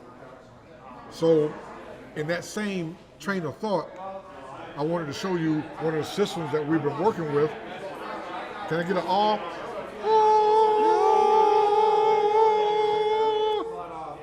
This is a lower that is basically Remember last time you wrapped this an for AR me type so I lower could mail it? that Can you wrap will that work for with me or have AR-15 do it, uppers. somebody? that Thanks, man. gives those who prefer not to have a pistol grip stock, guys that grew up hunting with a rifle or bolt gun, guys that shoot bolt guns, don't want a pistol grip. This system is a really good system. Again, if you go back some shows past with John Richards shooting my 6.8 SCR, this is the Aries Fight Light SCR receiver. So basically, you would put your upper on this lower. Your AR upper, guys. These are pins. 2 pins. Right. 1 pin, 2 pins. Guys, I'm not joking. We're not putting it together, YouTube. We're not putting it together. But you guys grasp the concept, right? See if you're gonna get my YouTube, you're gonna get the live stream killed. So basically, again, when you're running in the prone and you're running, like I like to run mine with 20 round magazines and a Noveske Flaming Pig, so that puts my profile down about 5 or 6 more inches lower. And again, that's a personal preference for anyone that says, hey, I like the AR-15, I like a semi-automatic, I like 5.56, I like 6.8, I like 300 blackout. Same AR mag, but everything. I don't like pistol grip systems. I don't like the black rifle look. That is an option that we're going to be conducting. Washer. We're going to be conducting videos, tactical rifle videos with these systems in the near future. Yeah. And it is, I'm telling you, if you are, especially someone that's sniper, kind of, not necessarily for snipers, but hunting, and just you're accustomed to the straight rifle grip versus like you're in a tree stand and you're down on a pistol grip, which I've hunted with pistol grip ARs, deer hunting, but I've also hunted with my 6.8 straight, and it's just something about it that's different. It's something that's like patriotic. It's something that's like, makes you want to say Aussie, Aussie, Aussie. Makes you want to say oos. Get away from that black plastic pistol grip stuff. So that's Hello, going to be ma'am. How coming you into doing? the future with the Aries Fight Light SCR.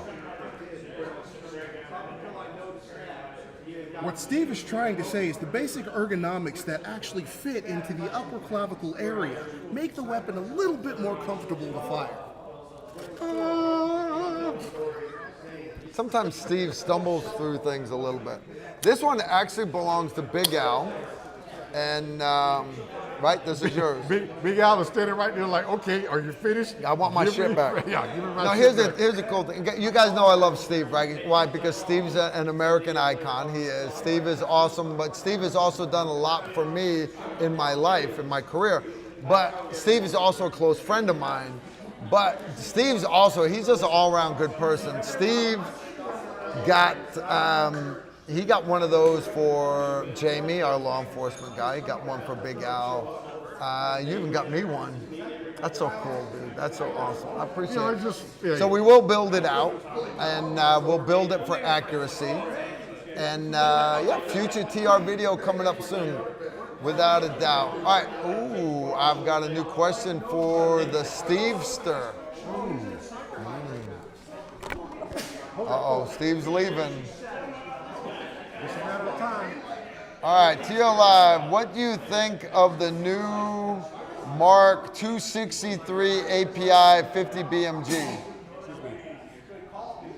Mark 263 armor piercing 50 BMG. I don't have any experience with it. I don't. So sorry about that. I don't have any experience with it. Sorry. That's the one I just did. All right, guys. I'm trying. Today at 8:30. Why joke about and. Today, 8:31, why joke about, I don't know who the fuck this is. Don't you guys love when somebody just randomly,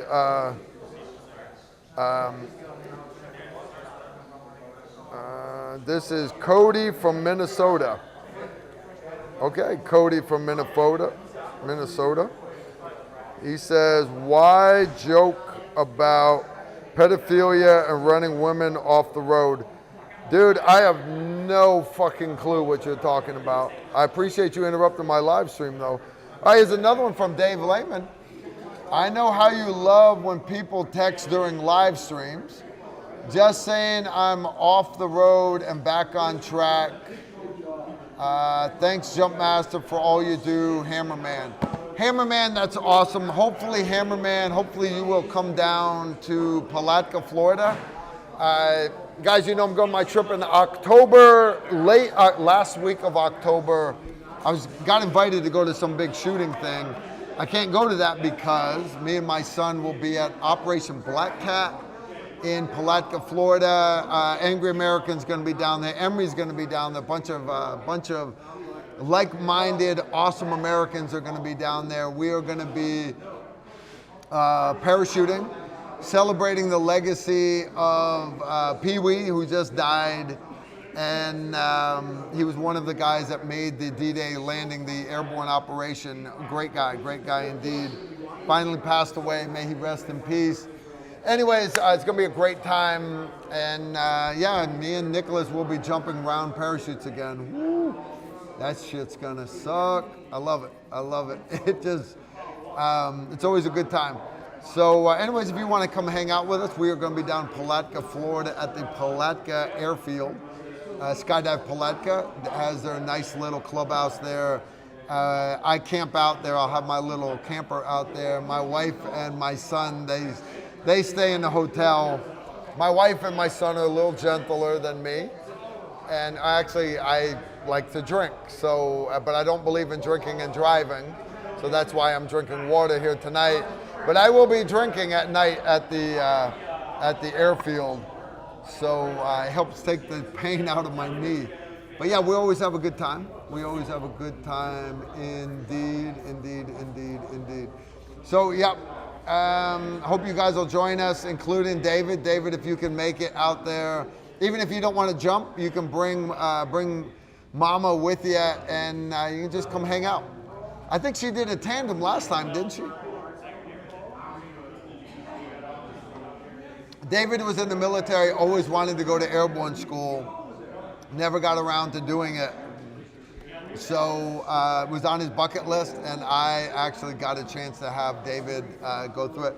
Travis, you ready? Come on, come snuggle. Come snuggle. I got to get Steve's greasy ass, nasty towel. Guys, you're in for a treat tonight because this is Travis Rolfe. You got to clip it to your t-shirt for me. AKA Dickie 535.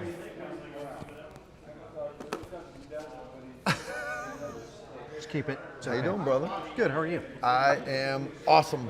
Guys, Notice it wasn't the black guy who took that. all right, so I'm gonna, guys, those of you that don't know Travis was one of the first guys I ever met when I first got to 5th Group. As a matter of fact, my A team, 536, remember, they weren't even stood up. Yep. Yeah, the So ghost team. Yep. I show up a couple days early because everybody else wanted to take a leave. I didn't want to hang out with my wife that much. I was in a hurry to go do Green Beret shit. So I show up to Charlie Company. They're like, yeah, you're on 536. You can't get, here's the key to your team room. By the way, the rest of your team is coming in from the Q course. Your team sergeant just came in from Fred Hill. He had been in Saudi Arabia for 4 years. So I walked down the hallway, and out of the doorway, Mario V. Hill, Yep.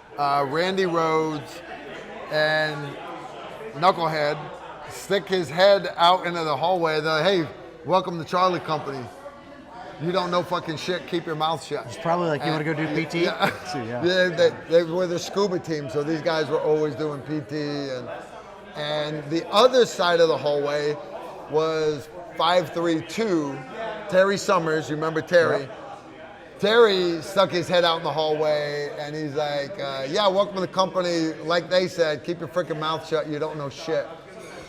532 was getting ready to deploy JTF 6 in Brownsville, No, they San Diego. Yeah, they went to California. Yep. And their medic was in school, so I ended up coming home from 5th Group day 1, and my wife Dana, she's like, so how was it? How was your first day as a Green Beret? And See you later. It was I'm out. awesome. I fly out in the morning. So that was my wife's introduction to 5th Group. But yeah, down the road, I came back, my team showed up. But remember all the times in Kuwait, I would always hang out with the scuba team. I got along with my A team, I did, but I got along with Travis's team very well too. I learned probably more from these guys than I did from the guys on my own team. It was a good time back then. Yeah, it was. I mean, all those times in the desert, each group is different. Each group has its own personality. Yeah. And, some good, some bad, and everybody's got nicknames for each group, but 5th Group was always the training group. And everything we did, there's no senoritas and margaritas in Kuwait. No. So all you did was you had 360-degree ranges to shoot everything you wanted to shoot everywhere. You guys and that's understand what we did. what he's talking about. German 10th Group, they had Germany, they had German beer, Russian prostitutes. You had 7th Group had tequila and senoritas. 1st Group, they had their Thai hookers and everything else. 5th Group, we had Gatorade and ninjas. Yeah. So it was very easy. We had a lot of sand and a lot of range time. It was very easy to driving stay trucks through the faithful to desert, your so- wife and stay out of trouble. We trained hard.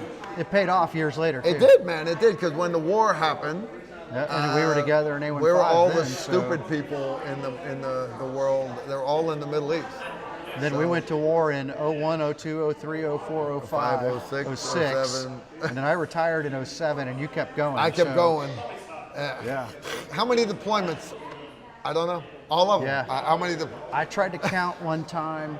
So between the 90s and up till 2007, I had somewhere around 40 overseas deployments. When I was doing my DD-214, I had she's this little Black E7. She was actually in HHC at 5th Group when I was first sergeant up there for 1 year. But she was there doing the DD-214s, and she said, hey, Sergeant Major, come on, I'll take care of you. And she's totaling up my combat pay months or whatever it was, overseas, whatever. There's a spot on there. And she goes, no wonder your wife left you. You've got 78 months. Yeah. And I was like, my wife didn't leave me. And she looked at me, she said, well, she should have. No shit. I was like, Yeah, okay, don't tell her that. My best run was 95 and 96. I went 20 months straight, combat pay and tax free. And I was single, I lived in the barracks, came home, I think 4 months in Saudi Arabia and bought a Land Rover for cash. So That'll do it. yeah. I remember that, dude. That was a good looking ride. I still have it. Now I dropped I saw it. Yeah, when we went out to your place to shoot with John Rich, you had it sitting there. I dropped a 2.8 liter Cummins turbo diesel into it now. So at 28 years old and still rolling. Nice. Very, very cool. I had my old black Jaguar back then, and it's not running. I still have it. My son drove it all through high school, and he took care of it like I did my car in high school. And ran it to death. He ran that thing into the ground. Good stuff. Donnie Bowen just walked in. Donnie! So, like Travis said, we both gravitated to A15, the SIF company. You were warrant by then. Yeah, I went down there as a warrant before the SIF charter was signed. So it was still a dive team when I went down there, and then it became a recce team, and then later an assault team. Yep. So, yeah. And I was drafted. I came back from paramedic school and was walking, because going up to Charlie Company, and the team sergeant of the scuba team, the Halo team 1-4, he's like, you're Erickson, right? I'm like, yep. He's like, hey, I heard you already been to sniper school. I'm like, yep. He's like, multiples. Yep. Yeah. He's like, my medic said you're squared away. I need another medic on my A team. Do you want to go to Halo School and Safartech? And I was like, he's like, okay. I need a sniper qualified medic. I want you. And I'm like, Roger that. And the rest of it was history. I quickly became the only sniper cell leader on that team, on the whole A team. Everybody on 1-4 would sit in the tick and just do computers, and they'd send me and Robbie Robinson out to the hide site. And then the rest of it, once the towers fell, it just blurred together. Then Travis bought a sewing machine used off the riggers, and you started making kit.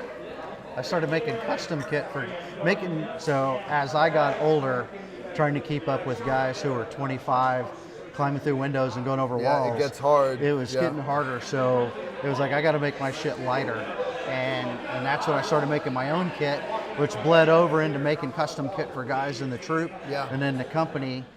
And then I partnered with another company and was making stuff through them, which then later on I became the force modernization officer for the group. So I cut all ties. Came back and was industry. up in Steve Holland's office. Yeah, so I was Steve's boss on paper. Like, he ran the shop. I held the credit card, I think. But Donnie, you're next. Don't be running off. What's up, gents? What's up? Donnie Bowen, the legend. The legend. That's good stuff right there. What's up? Well, we'll have you on in a minute. You're next. Don't be running off. But then it turned into, I retired. I founded Mayflower Research and Consulting. Yep. And then ran that for MRC. MRC.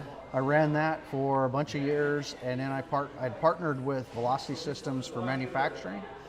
And then down the road, it just became, running dual books. And if I sold a carrier, it had their armor. If they sold armor, it had my carrier.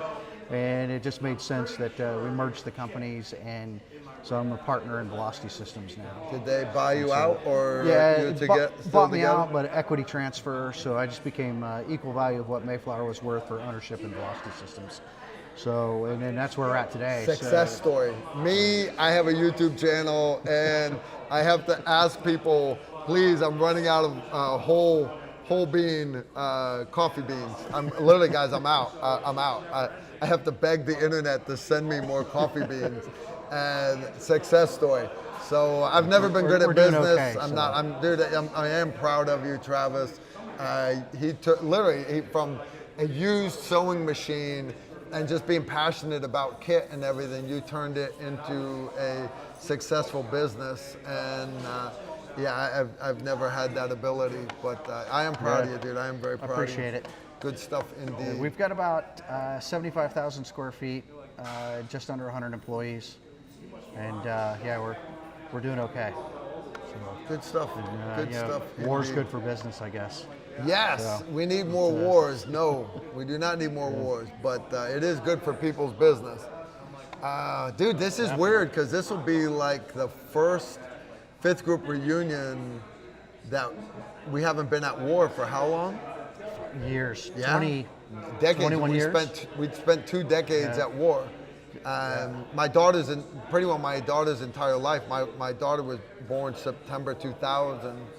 And she was a year old when the towers fell, and now look at this. It's her entire life. She didn't know a U.S. that wasn't involved in, we call it the global war on terror, but she does not remember the towers falling. This past weekend, I did the Legion Memorial Run and Gun.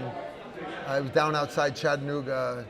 Dead Zero Range Complex. Anyway, there are a bunch of, all the proceeds of it went to Chapter 38 and the Gold Star families. They had a Gold Star family there. It was a warrant. Chief Farmer, I guess he died in 2014. They killed in Syria. I don't know if I've ever met him. He got killed with Joe Kent's wife, with Shannon Kent. Yeah. So, yeah. So never met the guy, but I met his family, and just it breaks your heart. You're seeing the kids and everything. She had 5 kids. They had 5 kids. But there was a couple active duty 5th group guys down there taking care of them, and they ran we did a little train up for them in the morning. I'd say morning, early afternoon, and then late afternoon, they actually went and ran the 5K run and gun, and that was cool. It was cool to watch them do it. Good stuff indeed. What are your plans for the reunion? So you're going to picnic? Friday, I'm going. So I'm a Special Operations Association member. Okay. My father is as well, because my father was in MACSOG in Vietnam. Yeah, I remember you showing me all his stuff at your place. Yeah. Yep. So my dad was a Ford Air Controller and a Covey pilot for Command and Control South. And on Friday, the Hall of Heroes of 5th Group is dedicating a whole section of the, we've got all the different eras represented. Yeah. There's going to be a section during Vietnam just for MACSOG. Nice. So at 11 o'clock it opens just for SOA members and MACSOG guys. So I'm going to go with my dad. And then at, I think 1500 it opens up for, we're calling it the new and the old mixer, where all the young guys can come in and meet all the old guys. So I'm going to do that on Friday. And then Friday night, A15 reunion next door. Okay. At Josh's place. Yep, right next door. And then Saturday, the picnic. Saturday, the picnic. All right, Friday, I don't know if I can make it up there. It would be awesome to see all the McAfee SOG guys that are in town. John Stryker Myers, I guess there's another McAfee SOG reunion going on at Bragg or something like that. So that's where he's at. That's where he's going to be at. I got my mic cord wrapped around my foot. Anyways, but he's got a guy here who's like a historian for the McAfee SOG guys. I'm going to have him on once you surrender the chair here. But good stuff. So, brother, I will try to see you Friday during the day. If not, I'll see you at the A15 reunion. Yep, I'll be there Friday night. You're bringing your blushing bride, of course. Yeah, she represented well last year. Last year you weren't even here. Yeah, I think it was overseas or something like that last year. So. Her and she kept Colonel Franks entertained. He was like a puppy. He needed somebody to talk to. So I think we had Wick, me, your wife, and a couple other guys. We kept Colonel Franks, Major Franks, for one of the best years of A15 overseas. So I met him when he was single as the team leader on 525. I didn't know him back then. Because he went to West Point with my roommate at the time, a guy named Timmy Jones. And so back when they were riding Harleys and coming over drunk all the time, So that later Nothing down the wrong with road. that. Nothing So wrong down with the that. road, when he's company commander and I'm a team leader, and he's trying You to out? counsel me. Yeah, I tell him, yep, nope, I remember you. Tell your dad I'm sorry I didn't get him on. Hey, I got your email. I want to check out your stuff, so I told your wife, pleasure meeting you. Yep. See you, man. My family's punching out. Not my son. My son's got to stay here, but the rest of my family's leaving. Smart people. Smart people. Cool stuff, man. Cool stuff. I will let you be, man. I appreciate your Thanks, time. Carl. Thanks for everything you do. I appreciate it. And I will Sincerely, see you man. Thanks Friday for- night yep. at the latest. Yes, So, it's going to be awesome. you want Donnie or who do you want to grab here? Yeah, let's do Donnie real quick so I can get him home. Donnie, come visit, and then you're next. Don't take off on me yet.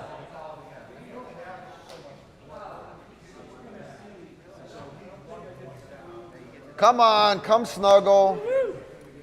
All right, man. Can you clip that on your t-shirt for me? Guys, Donnie Bowen, the legend. The legend. Next to a legend. Dude, The man. I'm proud of you. I'm proud of you. You went to Vegas for the big that was jiu-jitsu, wasn't it? Competition? Yeah, the World Masters Championship. World Masters Championship. You understand, all they'd have to do is put me in just leg sweep me and I'm done. My knees are so freaking bad. Dude, I'm proud of you just for making it there, for making it there, sincerely. Thanks. So earlier tonight, Donnie's dojo is literally next block over.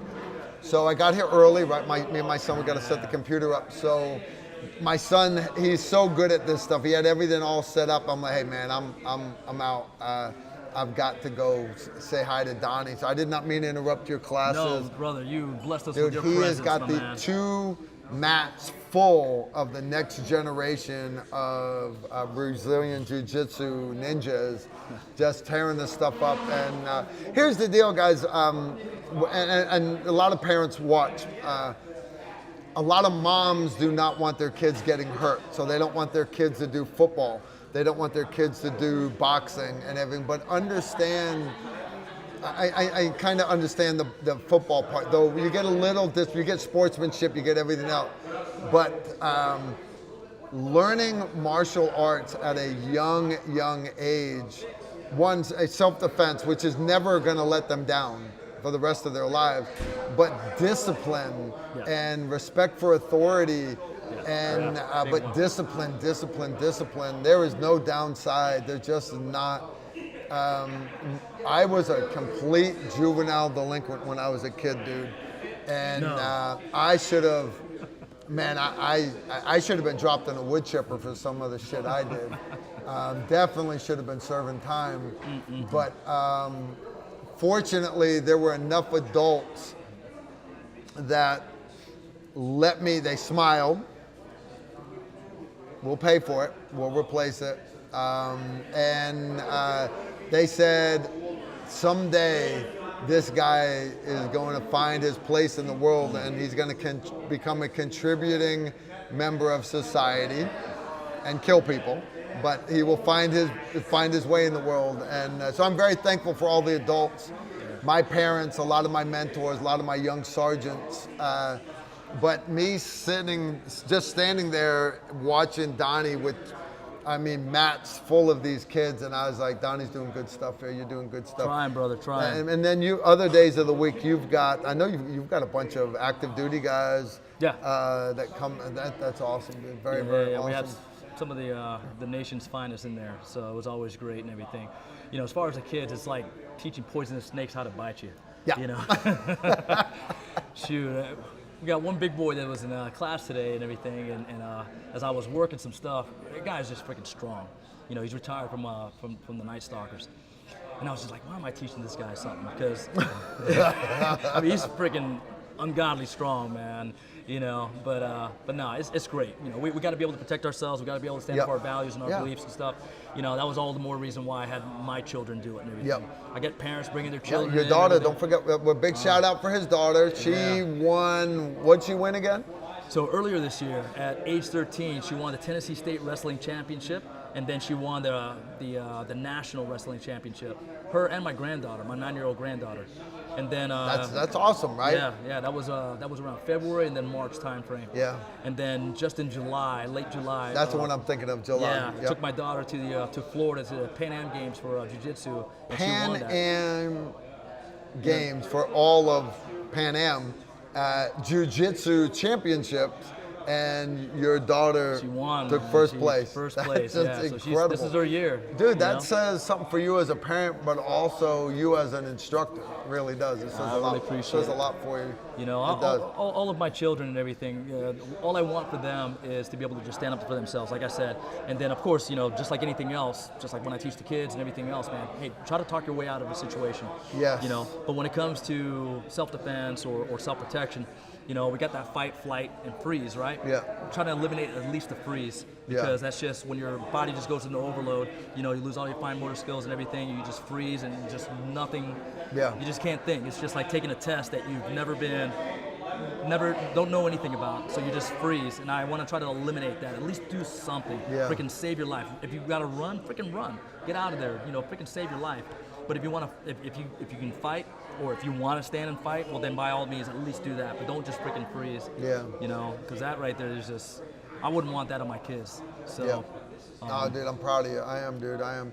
We've got videos coming up later this year. Nick's actually working on the. Yeah, what did we work on? GB Control. GB Control. That was one of yours. That was with, me and Emery, right? Yep. And what was the other one you did? We just filmed a couple more Tactical Rifleman videos with Donnie in his dojo. But I gotta get them edited. Everybody's like, Carl, we want to see Donnie's videos. We want to see Emery's videos. We want to see Sularu's videos. We want to see.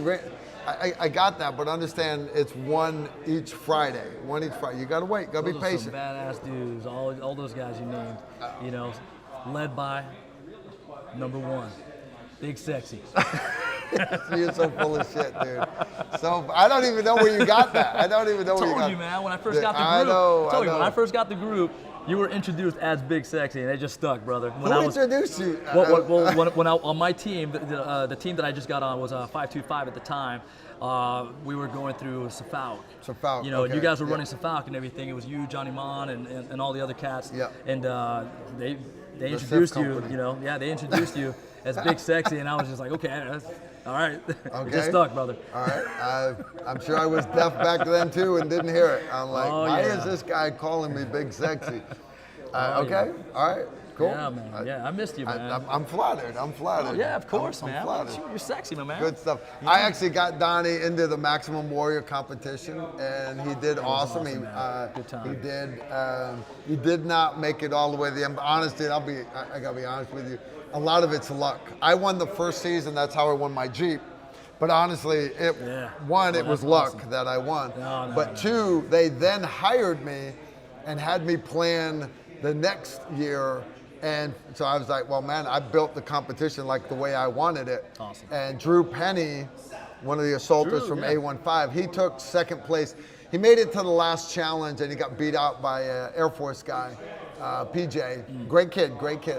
But Drew, A15 guy, and they were almost like, dude, your kid can't win. We can't have winners 2 years in a row from the same SF company. Nobody will believe it. They'll believe it's rigged. They'll believe that you rigged it. And I'm like, it's not rigged. If he wins it fair. If he doesn't win, he lost it fair. But there's no way I would rig something like that. And then you were in it the 3rd year or 4th year. 4th year. I think it was the 4th year. 4th year. Pete Jones was in it the 2nd year. And 3rd year. Yeah. It was a good time, man. It was a good time. Oh, great time. But a lot of it's luck. And the 4th year was definitely harder than the 1st year. Definitely harder. I was in the last easy class. I was in the last easy one. Whatever, brother, man. All right, man. You got the skills, my man. Well, dude, I'm glad to call you part of the Tactical Rifleman team. I am. I'm honored, brother. Sincerely, one of my God-given talents is, and I don't have many of them, but one of my God-given talents is I surround myself with good people, subject matter experts, but not just subject matter experts, but guys that are no shit good people. And yeah, Donnie, I consider you a great person. I really do. We are shooting this Sunday, 2 p.m. after church. If you can make it. Awesome. You going to the picnic Saturday? Yes. All right. Yes. I will be there at the picnic. What time you going? I don't want to be the only one there. No. Of course you won't, brother. I gotta check with the wife real quick. Okay. We got a lot of stuff going on. We're closing on our house next weekend. Next week. So we Awesome. got a lot of stuff going on. So, but I'll definitely hit you up. Awesome. You know, but I do appreciate you. You know. Let me know when you're coming, man. We'll do. Definitely. For sure. Brother. Always a pleasure, dude. You take care. Let's call you brother. Yep. Take care. Thank you, brother. Yeah, I got to take that mic off. Oh, yeah. If he walks off, he'd rip all this stuff off the table. That'd be fun to watch. Yeah. Just tear that shirt, man. There we go. Tear. Oh yeah. Oh yeah. All right, man, you're up. All right, so guys, I mentioned John Striker Myers can't be here. There's a big MACV-SOG thing going on at Fort Bragg. Come join, come sit. I got your mic. All right. Clipped on. Dude, I cannot remember your first name again. It's Rob. Rob. Yeah. Rob, notice the British accent. British, not Australian. Susan Bridge is one of my moderators. She's from Australia. She won't understand anything I say. No, not a word of it. Matter of fact, when I try talking with my Australian accent, she tells me I sound like a bloody wanker from Great Britain. So I'm like, I can't tell. It's all the Queen's money, so I couldn't tell you the difference. Rob, you were a Navy guy, but not British Navy. But that's not your claim to fame. Don't hold it against me. You know who introduced me to Rob is John Striker Myers. John's like, hey Carl, I'm sorry I'm not going to be there for the live stream. I'm gone your whole week. But I got this guy, Rob. He's British Navy. I'm like, and he's like, but this guy developed a video game about MACV-SOG guys. And you guys know how video games have gotten so authentic now, realistic, right? So you've basically become a MACV-SOG historian. Yeah, pretty much. Yep. And in my team as well, because we have living history reenactors in the team. We have a lot of veterans. People are just, mad for the SOG stuff, and I'm sure a lot of your viewers are the same. Yeah. We've been looking into this for a long time, but what happened was I actually called up Ken Bore on holiday in Hawaii and left him a voicemail, said, I want to talk to you about your time in SOG. And I was very lucky that he called me back. And really? 10 minutes later, he said, I'm in. Nice. So, that was it. And I worked with him for the last 4 years, and with Tilt as well, and made a game where they designed the missions. And what's the name of the game again? It's called Armour 3 SOG Prairie Fire. Okay. And it's based, Prairie Fire is when it's like broken arrow, right? It's when the proverbial hits the fan and you have to extract, and a lot of pressure.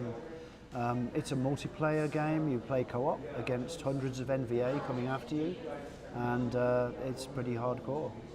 So, why would John Striker Myers say, "Hey, this is the guy you need to talk to"? Because legitimate, not joking at all. You're making these video games to the point to where the MACV-SOG guys are like, yeah, man, that literally it was it. You're actually on your way to Bragg to link up. He's here for the unveiling of the MACV-SOG thing that Travis was just talking about at 5th Group headquarters.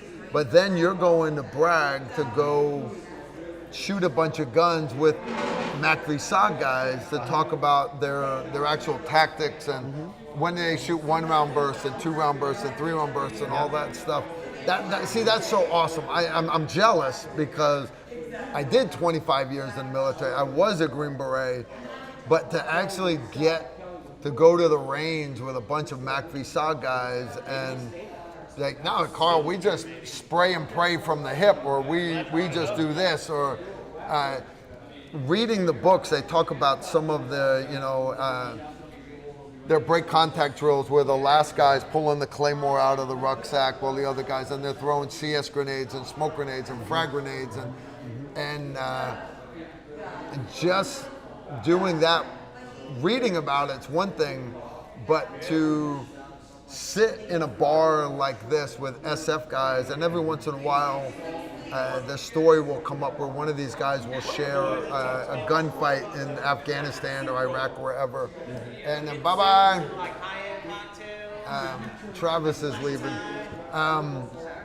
But to be able to do it with the MAGV-SOG guys, that's got to be badass. It's got to be badass. Yeah, I think some of them are saying they're a bit out of practice, you know. And but we've got Don Hassey with us. He flew 200 combat missions as a crew chief with the 195th Ghost Riders, and he inserted and extracted SOG teams into Cambodia. And we play the game with him, and he gets like 500 kills in a game. You know, he's he's a killer. But he gets the social side from the game. 500 kills in a video game. So we've been doing. Awesome. Carl, we've been trying to get him an M60 for the range, you know, but I don't think it's going to happen. Oh, that would be so cool. There's got to be somebody out there with a pig, a M60 machine gun. If you guys. I think Knob Creek is just right up the road. Hey, if you guys you got an M60 machine gun full auto.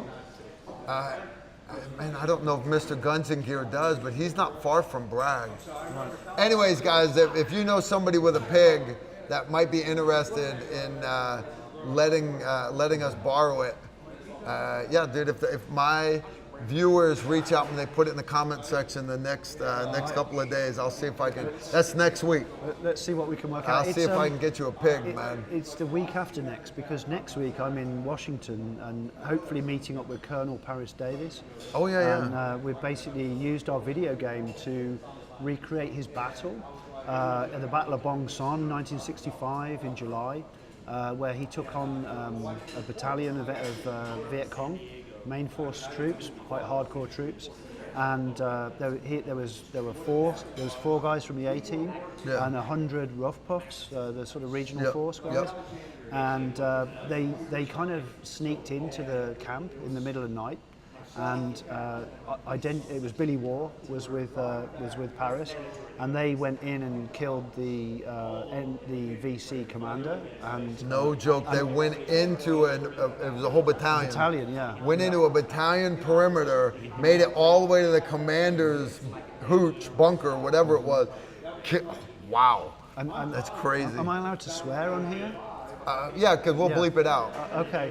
Well, when they went into the hooch, they run an F-bomb counter. Every time I drop an F-bomb, they'll let you know. Well, I'm quoting the colonel here. Well, if you're quoting, it's legal then. Yeah, because when they went in the hooch, the VC general was fucking a female soldier, and the colonel shot the general, and Billy War shot the woman.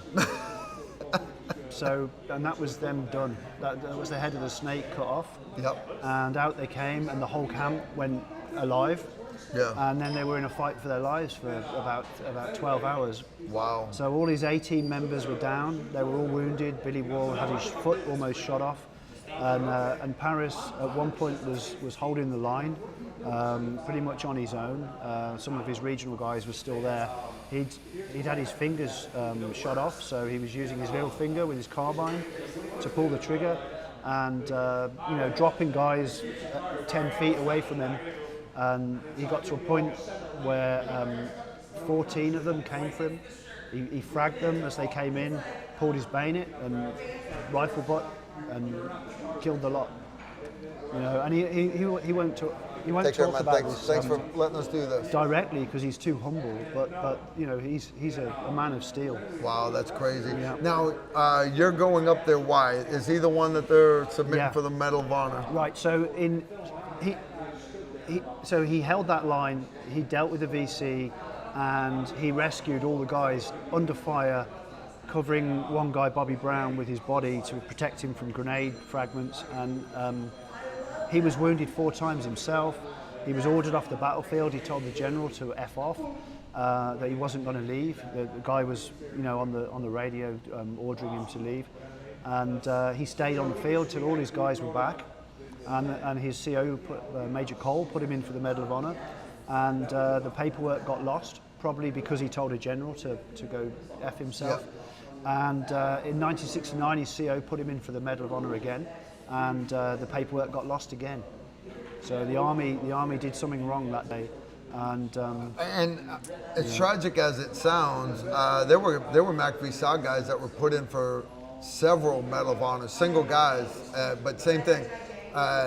You got all these guys now that are on their deathbeds and they're admitting, hey, I was jealous. I lost that paperwork. I threw it behind the filing cabinet, and that's just tragic, And I'm not taking anything away from the guys that recently have gotten Medal of Honors the last 20 years, but I see some of the stuff that guys are getting medals for, and it's nothing compared to literally what you just said. I'm sure it was nothing compared to what it was actually like being there. So, that's cool, man, that you're helping make this happen. I hope it goes through. I hope he gets awarded the Medal of Honor. Yeah. So we recreated the battle scenes from using the game, and it went into the DoD, and Chris Miller was the Secretary of Defense at the time, and sent us a thank you letter saying, this has changed the game, this is a paradigm altering contribution, thank you. Which was really nice to get. I didn't expect that. Yeah. But we're hoping, Paris will get the medal this year. What we've heard is Secretary of the Army have signed it off, and we're waiting for Secretary of Defense number 2 to do the right thing.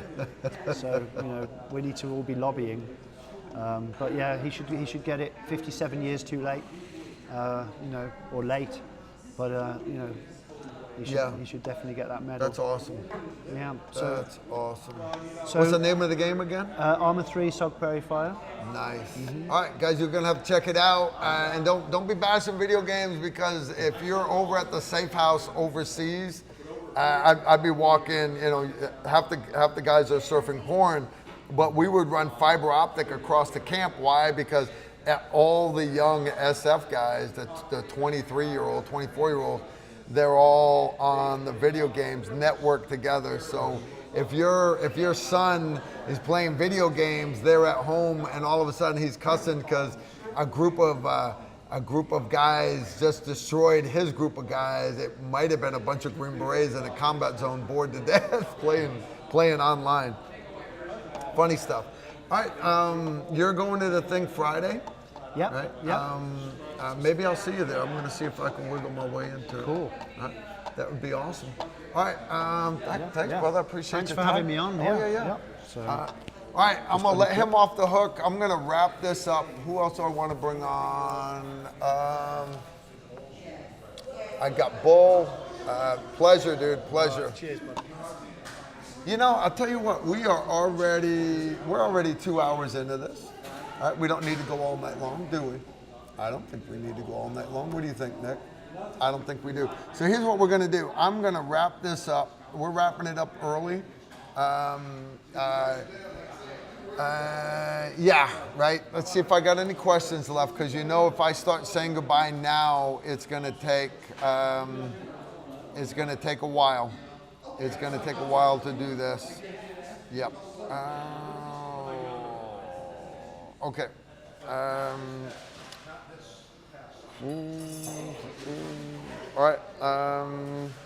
right. So I don't have any more questions from my moderators. All right. F-bomb counter is 5. That's not bad. That's not bad, guys. That's not bad. All right, I want to give a big shout out to our sponsor, Acre Gold. All right, Acre Gold. Sincerely, guys, if you don't know how it works, literally you sign up at getacregold.com. $50, and you can do $100 membership. You can do a $200 membership. You actually get bigger pieces of gold. But I like the small one. So sign up for $50 a month, and you get to watch your gold build on the website. And because understand market prices, it adjusts, right? But once you reach the price of that 2.5 gram gold bar, it gets sent to you discreetly. You don't electronically own your gold. You, no joke, get it physically in your hand, shipped to you discreetly. And what I like about it is those little bars of gold. They're the perfect size for stashing inside your belt. What's up, Steve? You back? I'm gonna wrap this thing up, Steve. You got last words for these guys? Yes, I do. All right, I got the Steve back. Oh hell, we lost Steve again. I thought he was back. Anyways, Acre Gold, I want to thank you for their support. Check them out, getacregold.com. I'll put the link. I have an affiliate code for them. I just don't know what it is. Maybe me and Nick can help me look it up. Maybe, definite maybe. Oh snap, he had to go get his sunglasses. Okay. TR Nation. Carl doesn't know it yet, but I'm planning another TR live stream in Nashville, John Rich's place. At his place or his bar? His bar. Nice. In the next 4 to 5 weeks, once we true up Carl's schedule and John's schedule, because that's what we love to do. And I got two great Americans. John Carl Rich is good. Erickson, people. more commonly known as Mr. Kinetic Energy, and Mr. John Rich. Because Australia, all my road dogs over there are TR Nation.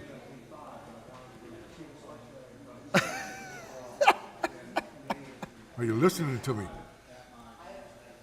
Okay. Steve, we do appreciate you. Now, I want to give a thanks to Steve for getting John Rich to come up this weekend. Are you listening to me? Australia.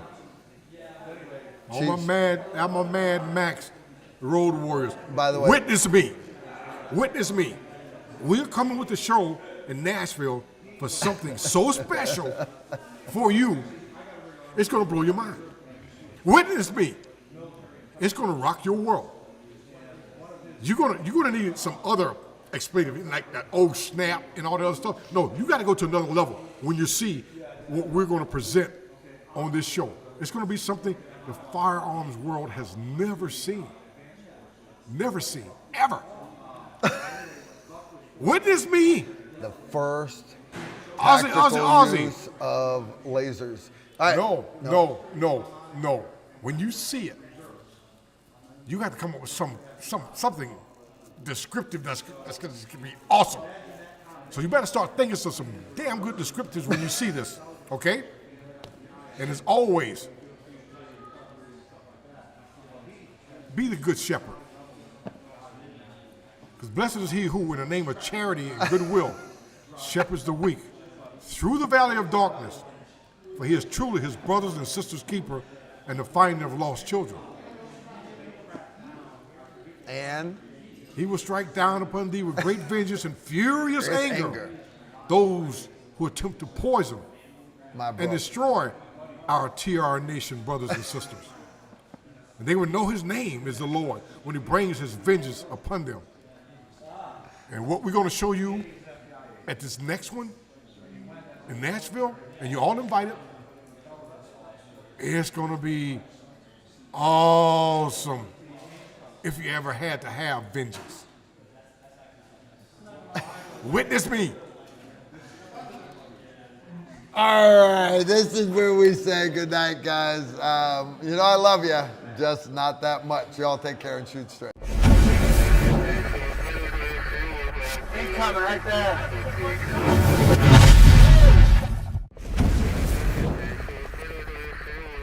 He's coming right there.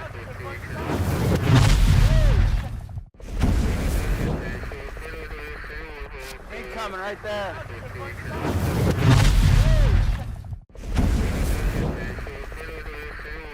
He's coming right there.